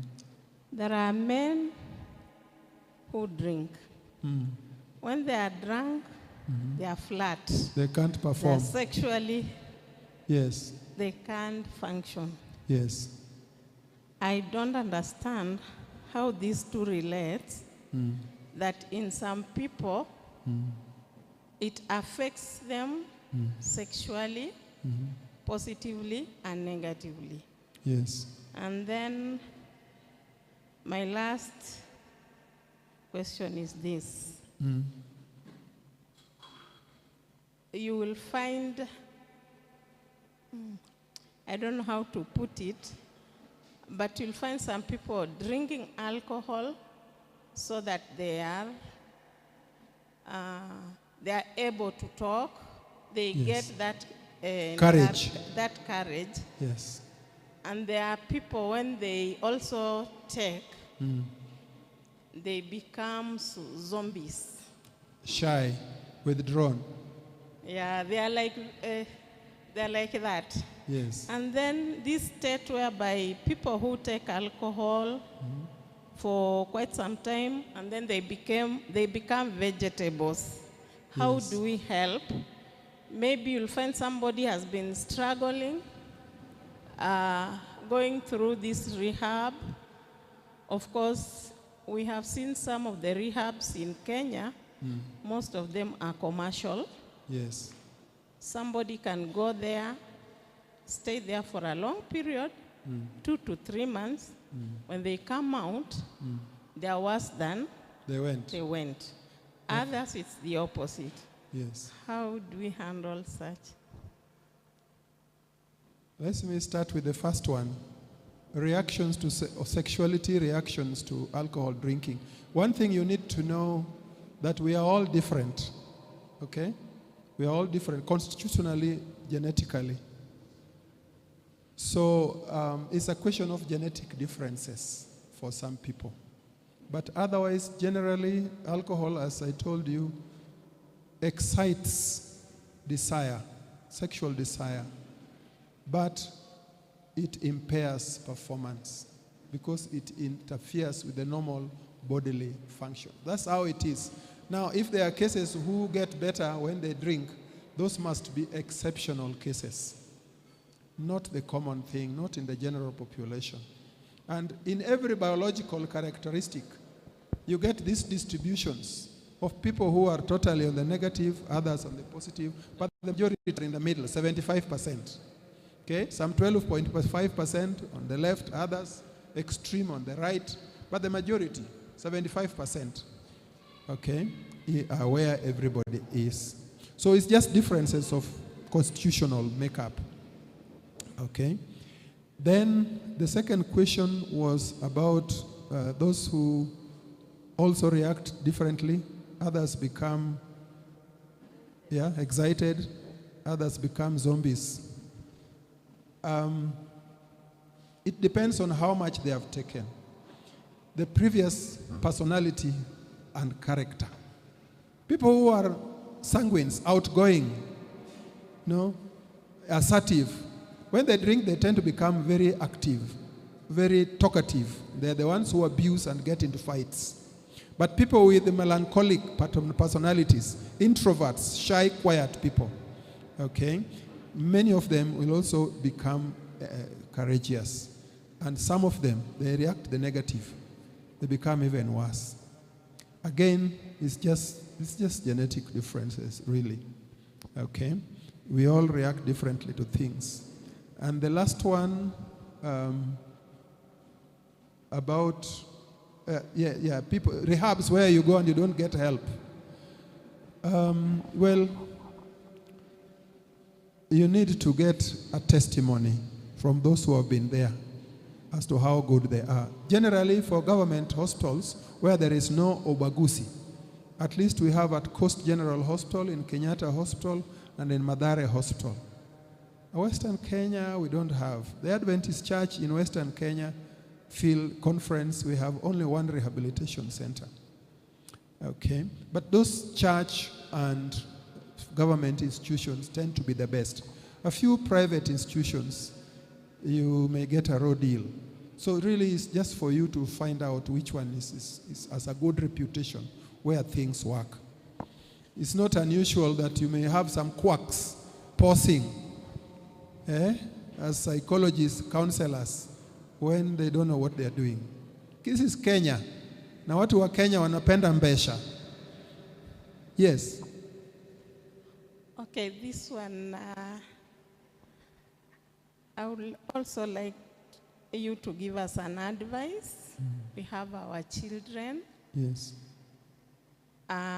Especially who are undergoing drug abuse silently. There are those who are doing it and they are hiding. There are those you can talk to, they listen, and then they stop. You keep encouraging them without the consent of their parents, they stop.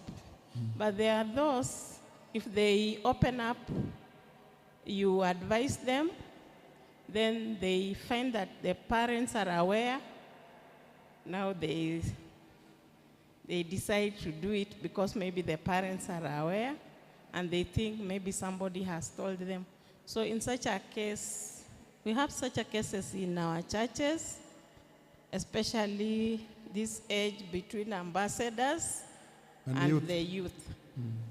There are so many parents. Some of us, we really don't know what our children are undergoing because they look perfect in our eyes. Yes. But behind the curtains, there are shady things that they are doing. So in such a case, what can you advise us? Because we normally have like the sponsors or these people who are advisors for the youth, the ambassadors, and you are encountering such, and you know very well, maybe you have parents whom, when they know that their children are abusing drugs, when you approach them even positively so that they can talk to their kids, you know the normal feeling as a parent, you react badly. Yes. So you keep on dying with this issue but helping this kid. How can you encourage, especially such a case? Because it's real. Even here, it's real. And we have those kids. Yeah. And it's not good to mention names just for the sake of helping such. Yes. What can we do? Pole Mwalimu, you face that in school because some children come to school indeed from drinking families. And of course, when the parents are taking, even the parents encourage the children to take. Okay? Virtually, they encourage them. Watu wa Ugenya watakuambia, we kijana, makothwa kininya kibil. Hii ni tabia yetu. It's a normal way of life. You have to go through it. So they give you to taste and get used to it. So it's a challenge. All I can say is that armed with the truths and the facts, you can face these young people and counsel them. You can even involve parents and let the parents know that the kind of harm this thing is doing to their child and will lead to. Some of the parents, just like, they don't know. They're ignorant. They don't know. Okay? Some are stubborn. They will not accept. They might even fight you for attacking their child. But the thing is that you do your part. Do your part. Do your part. Pray for these children. You know the problem we face in this sinful world. Even God cannot force you to love Him, to believe in Him, and to love Him and to serve Him. All the Lord does is to show you the truth and ask you to decide correctly and allow you to decide. There are things God will never force on you. Even with parents, once children have reached some stage, there are things you can't force on them. You can only talk and counsel and get to your knees. Get to your knees. God answers prayers. So start with you being armed with the facts. Confront them with the evidence. Try to talk them into stopping and getting help if they can't stop on their own. And keep praying for them. It is never easy. Let me assure you. Your own children. Children of pastors. Our children of pastors and elders. Yeah? Who are going through this alcohol and drug abuse. And the pastors cry, the elders cry. Parents shed tears. When they think of all they have spent on their children, the children take it for nothing and they become a burden and a bother and they lose their lives. Ni machozi, but that's the reality of this life. And I can assure you, on the day of judgment, when the last judgment, when the wicked, the devil and his angels will be sent to hell, don't you think God will be happy saying, Manyali, serves you right? It will be pain to him. In the war between good and evil, Satan and Christ, the one who has suffered most is God. Leave alone us human beings. If somebody is persecuting, mistreating your child while you are watching, how do you feel? And you are just a sinful human being. Imagine what it is for God the Father, full of perfect love, to watch his children being persecuted, his children being deceived and led to death and destruction by the enemy. It pains, it hurts. And you remember Christ himself shed tears. He said, Jerusalem, Jerusalem, what could I do for you which I didn't do for you? How many times I have tried to cover you with my wings, as a hen covers her chicks, but you would not let me cover you. Behold, your house is left desolate for you, and henceforth you will not see me until you say, blessed is he who comes in the name of the Lord. The book of Luke says the Lord shed tears. Here is God from heaven to earth in human form, come for us to save us from sin and death. And we reject him, and we abuse him, and murder him. What could God do that he didn't do? On the day of judgment, it's just one question God will ask you. Why have you rebelled against me? What didn't I do for you that I could have done to save you? I am sorry, there is nothing I can do for you, but I have to let you perish. Yes, you will perish, but he will be having tears in his eyes as he watches you go away to death. So it's never easy. The only thing, please do your part. Don't be negligent. Don't be lazy. Do it with diligence. And pray the Lord will be with you.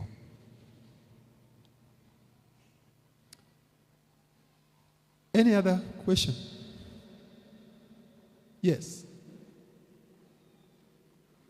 Okay, we don't seem to have any.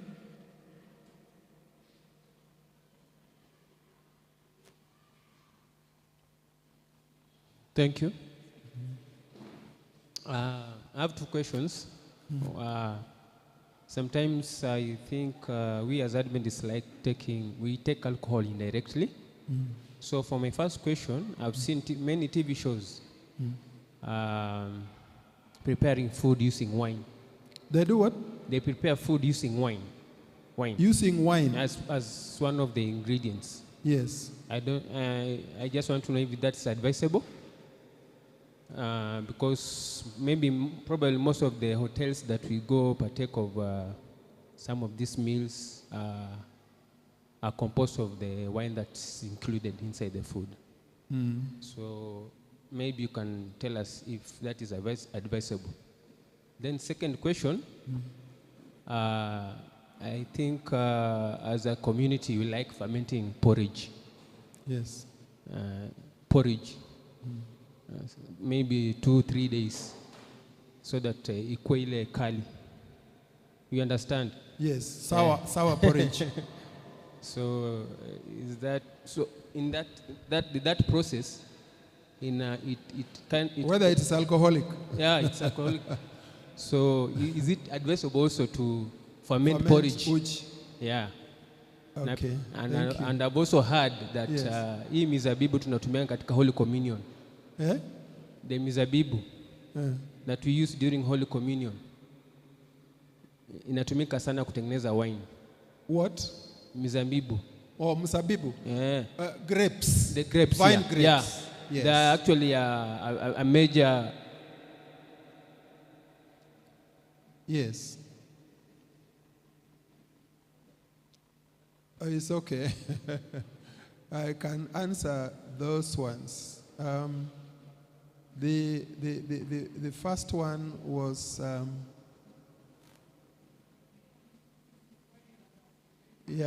wine in making food.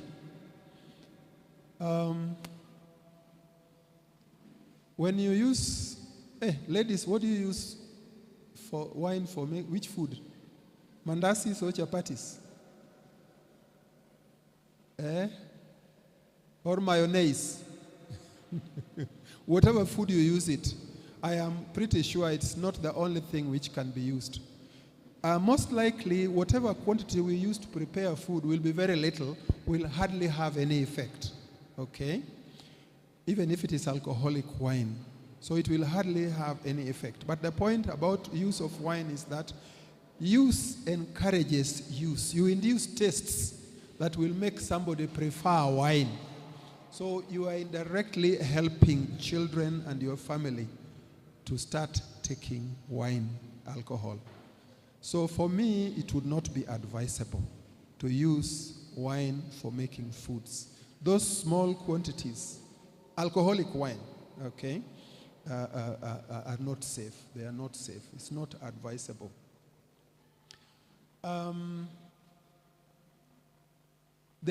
You need to know that alcohol are wine are two types. There is fresh wine juice, non-alcoholic wine, or fermented wine. The fermented wine is the one which has ethanol and is alcoholic. Okay? The one we use in Holy Communion. Holy Communion, we use wine and bread. Okay? Every quarter. How many of you have gotten drunk on Communion Day? The Corinthians, they were doing funny things. Somebody will come with a whole mug or 2 mugs of wine. And people are getting drunk in church. And read the book of Corinthians. Paul rebuked them. Chapter 11, 1 Corinthians. You have no houses to eat and drink. You come to the church of God to abuse it. And people come to communion. Some drink before the others start. And some drink excess and they get drunk in church. And Paul rebuked them. That should never happen. Drunkenness with alcohol, with wine. Okay? So what we use in Holy Communion is fresh fruit, grape juice, wine. Okay? We literally buy grapes and just like you make orange juice or mango juice. Okay? You put it in the fruit mixer and you produce juice. So it's very safe. It's nutritional. Grapes itself is innocent. Grapes is a fruit. It does not have alcohol. It's very nice to eat grapes. The problem is when you ferment it and turn it into alcohol. That is now the problem. Number 2, when they take Holy Communion, they don't even use a cup. They use a tumbler. It is so small, before you know how it tastes, it's disappeared. So what we do in church is very safe. There is no problem with it, okay? Fresh wine and alcoholic wine. I was telling you that the Lord Jesus himself used to take wine. But what you can be sure of, he at no time, not even for a minute, got drunk. If at all he took alcoholic wine, it would be a sip, a quantity that cannot affect the brain. Okay? And so it is with with God's people. Okay? Drinking, getting drunk, just out of the question. Yeah. What about fermented porridge? Oh, fermented porridge. Yes, fermented porridge, it develops citric acid, not ethanol. But of course, depending on how you ferment it, okay, if you ferment it for long, you actually get alcohol from porridge. You know, porridge is made from millet, sorghum, finger millet, maize, yeah, wheat, barley. That's where we make beer from, okay? And remember what alcohol is. It is not a natural compound you find in meat, in sorghum or millet or any fruit. It is not there. Ethanol is a byproduct of sugar breakdown. So when you take sugars and you add bacteria or yeast that will break down the sugars, the ethanol becomes a byproduct of sugar breakdown. And that's why it was the devil, Sister White tells us, who led human beings to discover how to make ethanol and make themselves intoxicated. God never created alcohol, okay? And some of these discoveries are accidental, okay? I was watching the film, The Gods Must Be Crazy. How many of you have seen that film from South Africa? The Gods Must Be Crazy. You people don't watch even nice things. I hope you don't go for James Bond and all kinds of films which have negative influences. The Gods Must Be Crazy is a story of a man who a bottle dropped from the high skies. An aeroplane, somebody drinking, threw a bottle out of the window. Then it dropped down, and some bushmen, Hottentots, picked it. And now they went into a discovery, and everybody was fighting for it. Until the father of the community, children were fighting over the bottle, women are fighting, in a community where quarreling and fighting was never known. Okay? And so he said, this thing dropped from heaven. It must be the gods who threw it to us. These gods, they must be crazy. How can they send to us something so harmful? And if it is helpful, why did they send only one? They should have sent enough for everybody. That's the storyline of the film. And so as the man sets out, he wants to walk to the edge of the earth. The earth is believed to be flat. So if you walk long enough, you will reach the edge of the earth. And there you will meet God. So he takes a long journey, and he has a lot of adventures as he walks. One of the scenes, the animals eat fruits which have fallen down under a tree. You know, natural fruits growing in the bush. The richest stage fruits just drop. Mangoes, you know, berries, anything. And those mangoes, as they are being broken down by microorganisms, they contain alcohol. And the animals, when they eat these fruits, they become drunk. So the scene is so funny. You see drunk elephants trying to rise and is falling back. Animals, you know, lion drunk to rise. Then you see monkeys drunk trying to climb a tree and falling back and being eaten by leopards. It was a very funny feeling, okay? So the thing is that when somebody has observed such a process, that you mean these rotting fruits, if animals eat them, they get drunk. He will also try to eat and to see if he will get drunk. And from that, discovery of ethanol, okay? Rotting fruit sugars produce something that makes you drunken. So through such mechanisms, they could have discovered ethanol. But otherwise, we are told it was the devil who inspired men to know how to convert sugars to ethanol for the purpose of intoxication, and ruin of humanity. Okay, so you are better off with fresh porridge. You know, fermented porridge is not good for those who have acidity and ulcers. Okay, there's a lot of citric acid and even some acetic acid.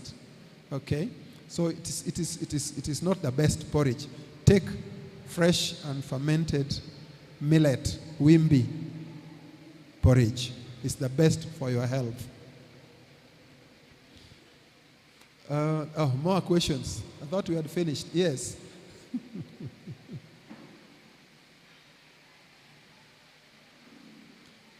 One of the communication people to give us another microphone. Yeah, I want to ask about the drinks that have caffeine. The drinks that have caffeine. Yes. Like tea leaves, coffee. Coffee and tea. Yeah, because tea, coffee, cocoa. Cocoa has no caffeine. It is coffee and tea which has caffeine. Oh yes, I understand they are stimulants. Yes. When a human takes. So are they good for us to take? They are not good for you. Okay? True Adventists don't take tea and coffee. Where true, I mean mature people who have understood the truth about them. There are some people who take innocently, okay? They have never known. They have never been told. They don't know. Okay? But when you have been told and exposed, now you know that tea and coffee has got brain stimulants, psychotropics, mind-altering substances that excite you. And basically, you notice when people take tea or coffee, they take it to be able to keep awake. Okay? And what happens is that the tea is not giving you energy. It deceives your senses so that you think you have energy when actually you have none. You are draining your basic stores of energy. It doesn't give you any strength, any energy. It's just stimulating the nerves directly. Okay? That's why after taking, you feel, if you don't take for some time, you feel some headache. So like all stimulating substances, if you take it long, the body gets used, habituated, and addicted. So now when you don't take it, the body reacts. You suffer from withdrawal signs and symptoms. And I many times tell people over and over the story of my grandfather. Yeah? He was a man who loved tea. When he woke up, the first thing was a cup of tea. At 10, 2 cups of tea. Lunchtime, he can't take lunch without tea. Around 4, he has to take some tea. Supper time, he has to take some tea. Before bed, he must take a cup. It was just tea. Then is it like not the a Kenya, Brookbond Kenya says, anytime is tea time.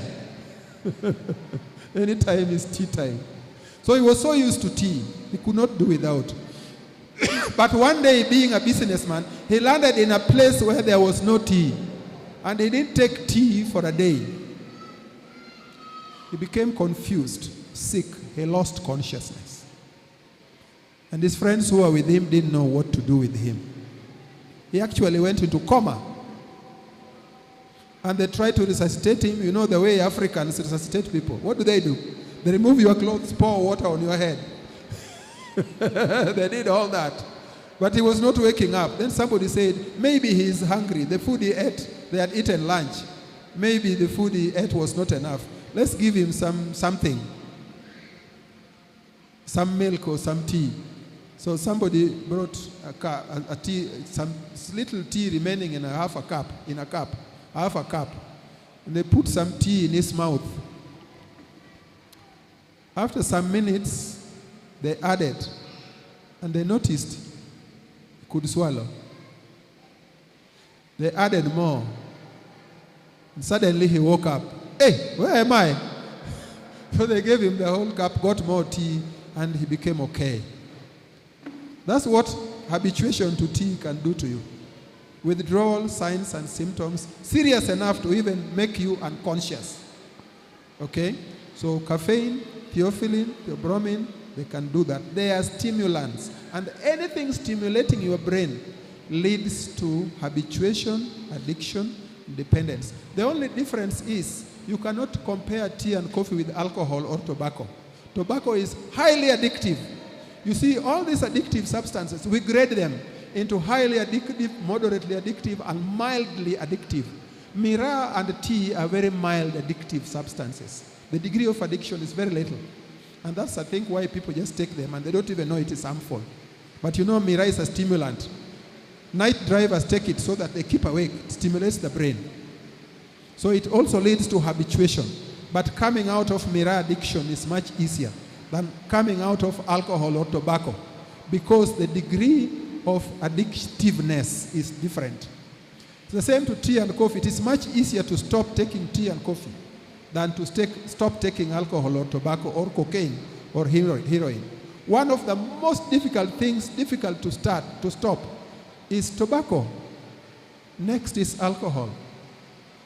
Heroin is also very difficult to stop. You try and try. Bangi is another one which is difficult to stop. Okay? You try to stop, you relapse. You try to stop, you find you have gone back.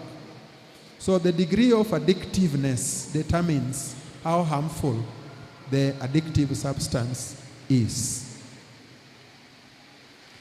I also have a question. Yes. It's about the cooking you are talking about of the liver out of the effects of taking alcohol. Yes. There's a documentation that I was reading and someone had drawn two parts of the livers, Yes. a severely damaged one and a fresh one, a healthy one. Yes. And he was saying that if you stop taking that which is damaging your Liver. liver, then you can reverse. You can reverse even when it is remaining 2% of the good liver. Yes. Is it possible? Another question about the tea leaves. Actually, it is a testimony I have because it happened to my father. He just used to take tea like your grandfather, the one you have just told us. Yes. Tea, even with other meals. And at some point, he went to hospital and he was told that his heart was widening per day as he took those tea leaves. Enlarged, heart muscle disease. Enlarging. And actually, out of the same effects, he fell down and died of heart attack. Heart failure. Heart failure. So, per se, the tea leaves are very dangerous. It happened to my father, and the doctor said that it is because of the habitual intake of tea leaves. That's why his heart was widening, and it couldn't hold more the pressure of the blood. And another one, there is a case where we hear that huge people, they go to hospital and they are advised to take changa to slim. Is it the cooking that takes place, or there is another process that makes them slim? Those are 3 comments. Damaged liver. You see, the moment you stop taking alcohol, even though your organs have been damaged, you start improving. But complete recovery doesn't occur. It may only, further damage is stopped and you start improving. But cure, where you go back to normal, where you used to be, that one does not happen. Okay? So it is always beneficial to stop, even if you are in deep chronic alcoholism. All the damaged organs start improving. Time does not allow me to tell you stories of some of my alcoholic patients who damaged their brains, and you end up dead. Chronic alcohol intake causes liver inflammation, liver cirrhosis, and eventually liver cancer. Up to 15 to 20% of people with liver cirrhosis develop liver cancer. Liver cirrhosis is when there is damage and scarification of the liver. The liver looks like, sand, mchanga, because it is scarred all over. Damaged, non-functional, you suffer portal hypertension, vomiting blood and diarrheaing blood, and with failure of several other organs. It's a very dangerous thing. It's never safe to be a chronic intaker of alcohol. The other thing tea and coffee does for people, apart from habituation, tea and coffee also impair absorption of several elements, including iron. So they tend to have low blood levels, low HB levels, because it impairs. When you take tea with food, it impairs digestion and absorption of several elements. Not only that, affecting the heart, it also causes abnormal, irregular heartbeats. We call it arrhythmias in medical terms. So they have harmful effects, okay? But you will also read research reports which are saying that they are safe and they are good for some things. Extracts of those things may be used for some treatments, but not wholesale, and definitely not caffeine or theophylline, which they contain. A leaf contains hundreds of substances, okay? So caffeine and theophylline is just part of it. So those other parts, if extracted, some of them may be useful medically. So it cannot be a basis for encouraging people to just freely take large quantities of tea or coffee. Have I answered all of them? Oh, changa. Now, the issue was those who take changa, and just remind me the question about changa. Yeah? Oh, those who are advised to take changa. I don't know who advised them. That one is not a doctor. Yeah, that's a quack.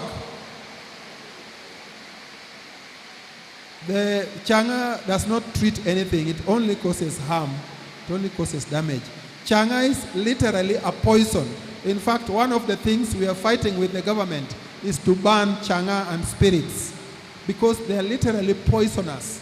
If at all people want to take beer, alcohol, then they may be allowed to take beer. This low concentration alcoholic drinks. But the ones with high concentration, 30% and above, they are literally poisons. And they should be banned. Okay?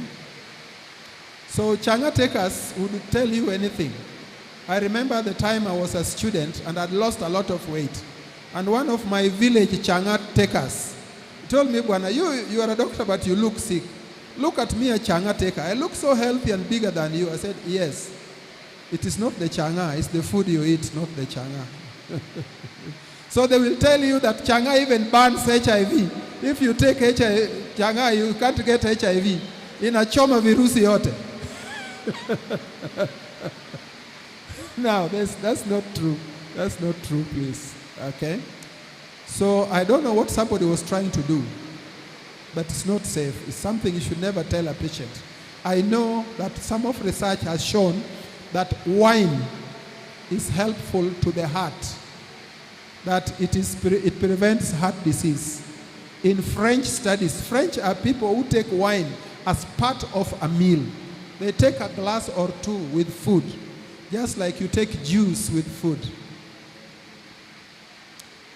But the truth is, the question is the study and the conclusions. And many have questioned that study. You know, collecting data is one thing. The challenge is the conclusions you make from the data you have collected. Okay? Look at the evolutionists, for example. They say that many species died. And death of species, disappearance of some species, is evidence of evolution because they could survive. So animals with a better ability to survive survived and got better. That is an upside down stupid reasoning. Death of animals, disappearance of some animal species is proof that life on this earth is hostile, brought by sin. And so it kills some. There is no mercy, no feeling between animals. And so if you happen to be sick or disadvantaged, those who are better off than you take advantage of you. Just like the rich in society take advantage of the poor. And some big people, older people take advantage of the younger. Okay? So data, conclusion, that's where the issue is. Some of the conclusions are unwarranted. They are unfortunate. Okay? The conclusions don't match the data. And other studies have shown the opposite. I think we can stop it there. Yeah? I have one more. Yes. So I have a pool of friends that Yes. are addicted to drug abuse. To drug abuse. Yes. Now the issue is they have acknowledged and they want to change. Yes. Upon reaching out to these people, Yeah. because as from my position, the best I can do for now is maybe to bring them to church at first. They do what? The best I can do for now Yeah. is to ask them to get to church first. Yes. So the moment I invite them, I think for the first time I invited some people, something came up and they never showed up. The second time I invited someone, something came up and they never showed up. But they keep telling me, we really need your support. We have acknowledged that this is our situation and we need to be assisted, but they are not available to be supported. Yes. How then do I go about it? And then the last thing is, do we have seminars or lessons? Because from when I'm seated, I do not have the skill set to handle these situations. They need to be handled by professionals. But Yes. before it can get to that level, what Yes. am I supposed to do to this person so that I can salvage their situation? Thank you. That's what ICPA does regularly, at least 4 times a year. We invite elders, pastors, we go to schools, and we sit and talk and train them over a whole 2 to 3 days, Friday to Sunday. Okay? So you just better keep in touch, keep an ear. When we organize the next one, we invite you. You learn some of these things, how to handle these people. Now, like your friends, the first thing is you should advise them to seek help to stop drinking. But as you do that, talk to them Jesus and invite them to church and pray for them. As they are trying to stop, the devil is also working. You are pulling them this way, the devil is pulling them the other way. So it is war. It is a fight with the evil one. But the Lord is on our side and we shall win. Okay? So it's just talking, encouraging them. Don't give up. Just keep close to them, encourage them to get counseling and help to stop, but at the same time talk to them about the Lord and coming to church. And I've seen it work many times. We can stand with the song.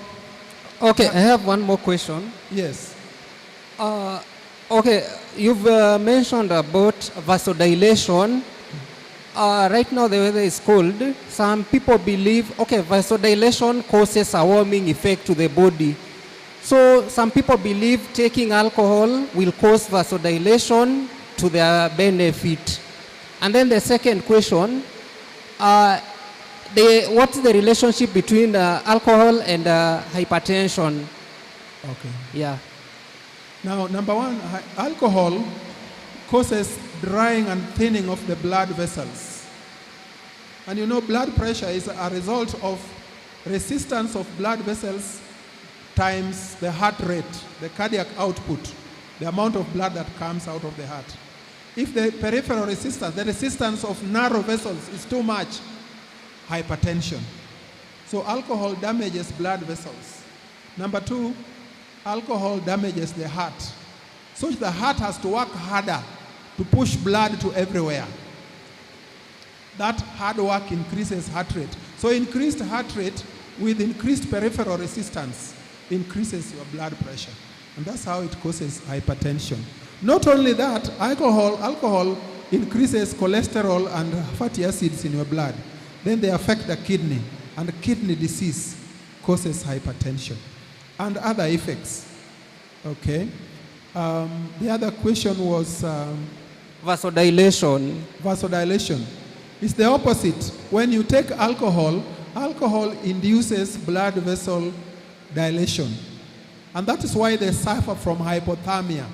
When your blood vessels are dilated, you lose heat. In cold, what happens? The blood vessels on the surface close, and the blood is kept on the inside so that you don't lose the heat and the temperature. But when you take alcohol, now the alcohol that comes to the surface, the blood comes to the surface, you lose heat. Initially, you feel warm because of the vasodilation, okay? But in the end, you lose heat from your body, and it does affect the way the heart and the circulation works. That's why many alcoholics, they drop down on the road side after drinking, and it rains on them, and you pick them dead on the streets. Okay? So initially it make you feel warm, but the end result is loss of heat and the dysfunction of body. Okay. Choristers, can we end with this song, The Great Physician is Near?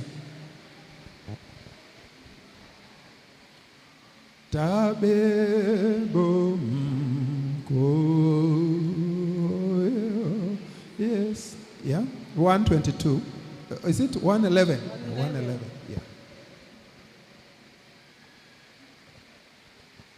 Let's stand as we pray.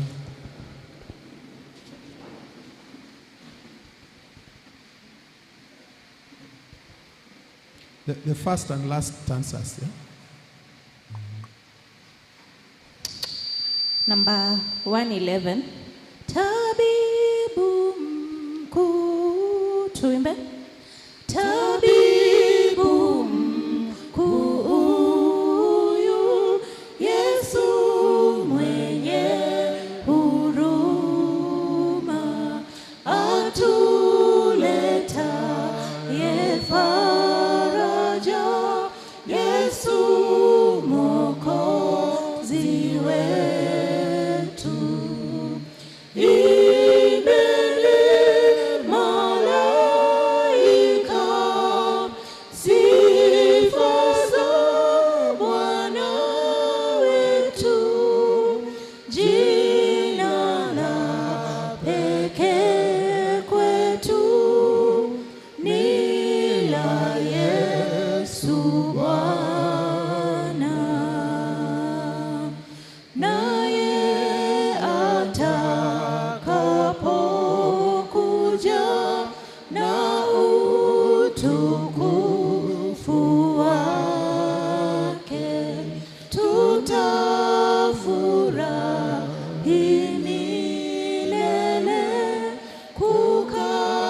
Nataka tuombe.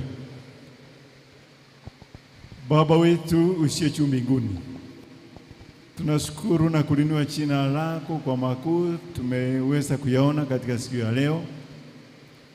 Asante Baba wetu kwa kutuongoza tangu asubuhi hadi masaa haya.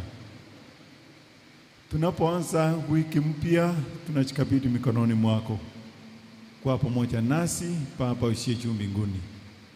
Asante kwa mafundisho tumeweza kuyapata, ambao ni mafundisho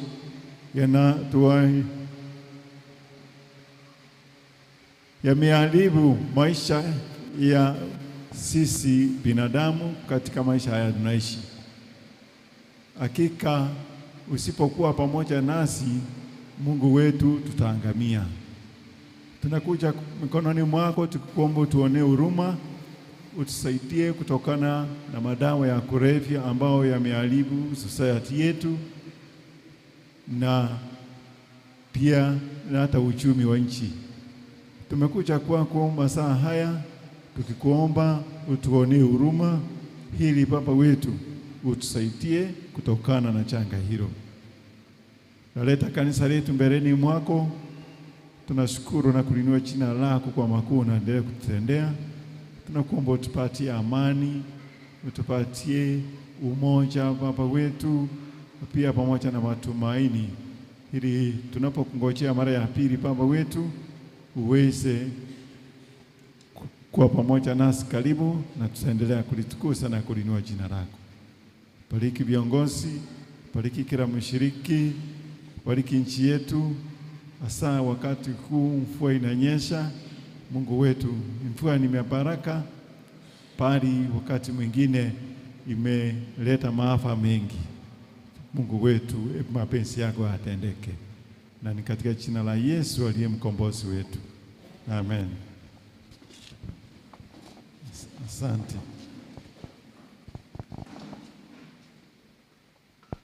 Kwa masaa haya napongojea msungumusaji, ningetaka kiongozi akuje karibu ili tuweze kuaga mgeni wetu kirasmi. Mimi walikolista tupatie wimbo.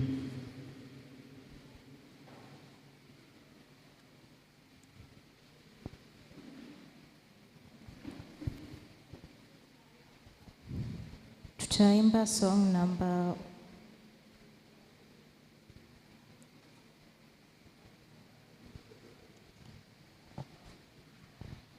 150, tukingoja wakwe tayari. Hasha maneno mabaya, tuimbe.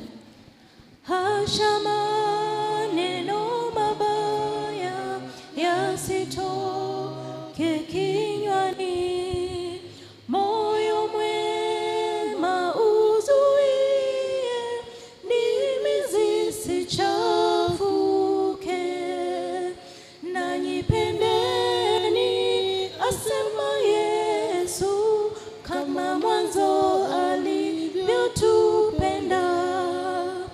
Nanyi pendeni, asema Yesu, wanatiini amri hii. Pendo ni mtakatifu, urafiki mzuri, visiharibike mara kwa kunena vibaya. Nanyi pendeni, asema Yesu, kama mwanzo alivyotupenda. Nanyi pendeni, asema Yesu, wanatiini amri hii. Tusinene kwa hasira, inazaa huzuni.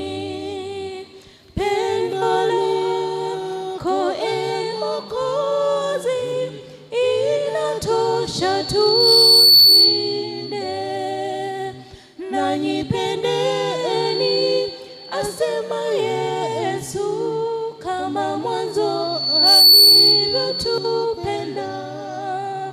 Nanyipendeni, asema Yesu, wala tiini amri hii. Asante. Lesoni ya asubuhi ya siku ya leo ilikuwa inasema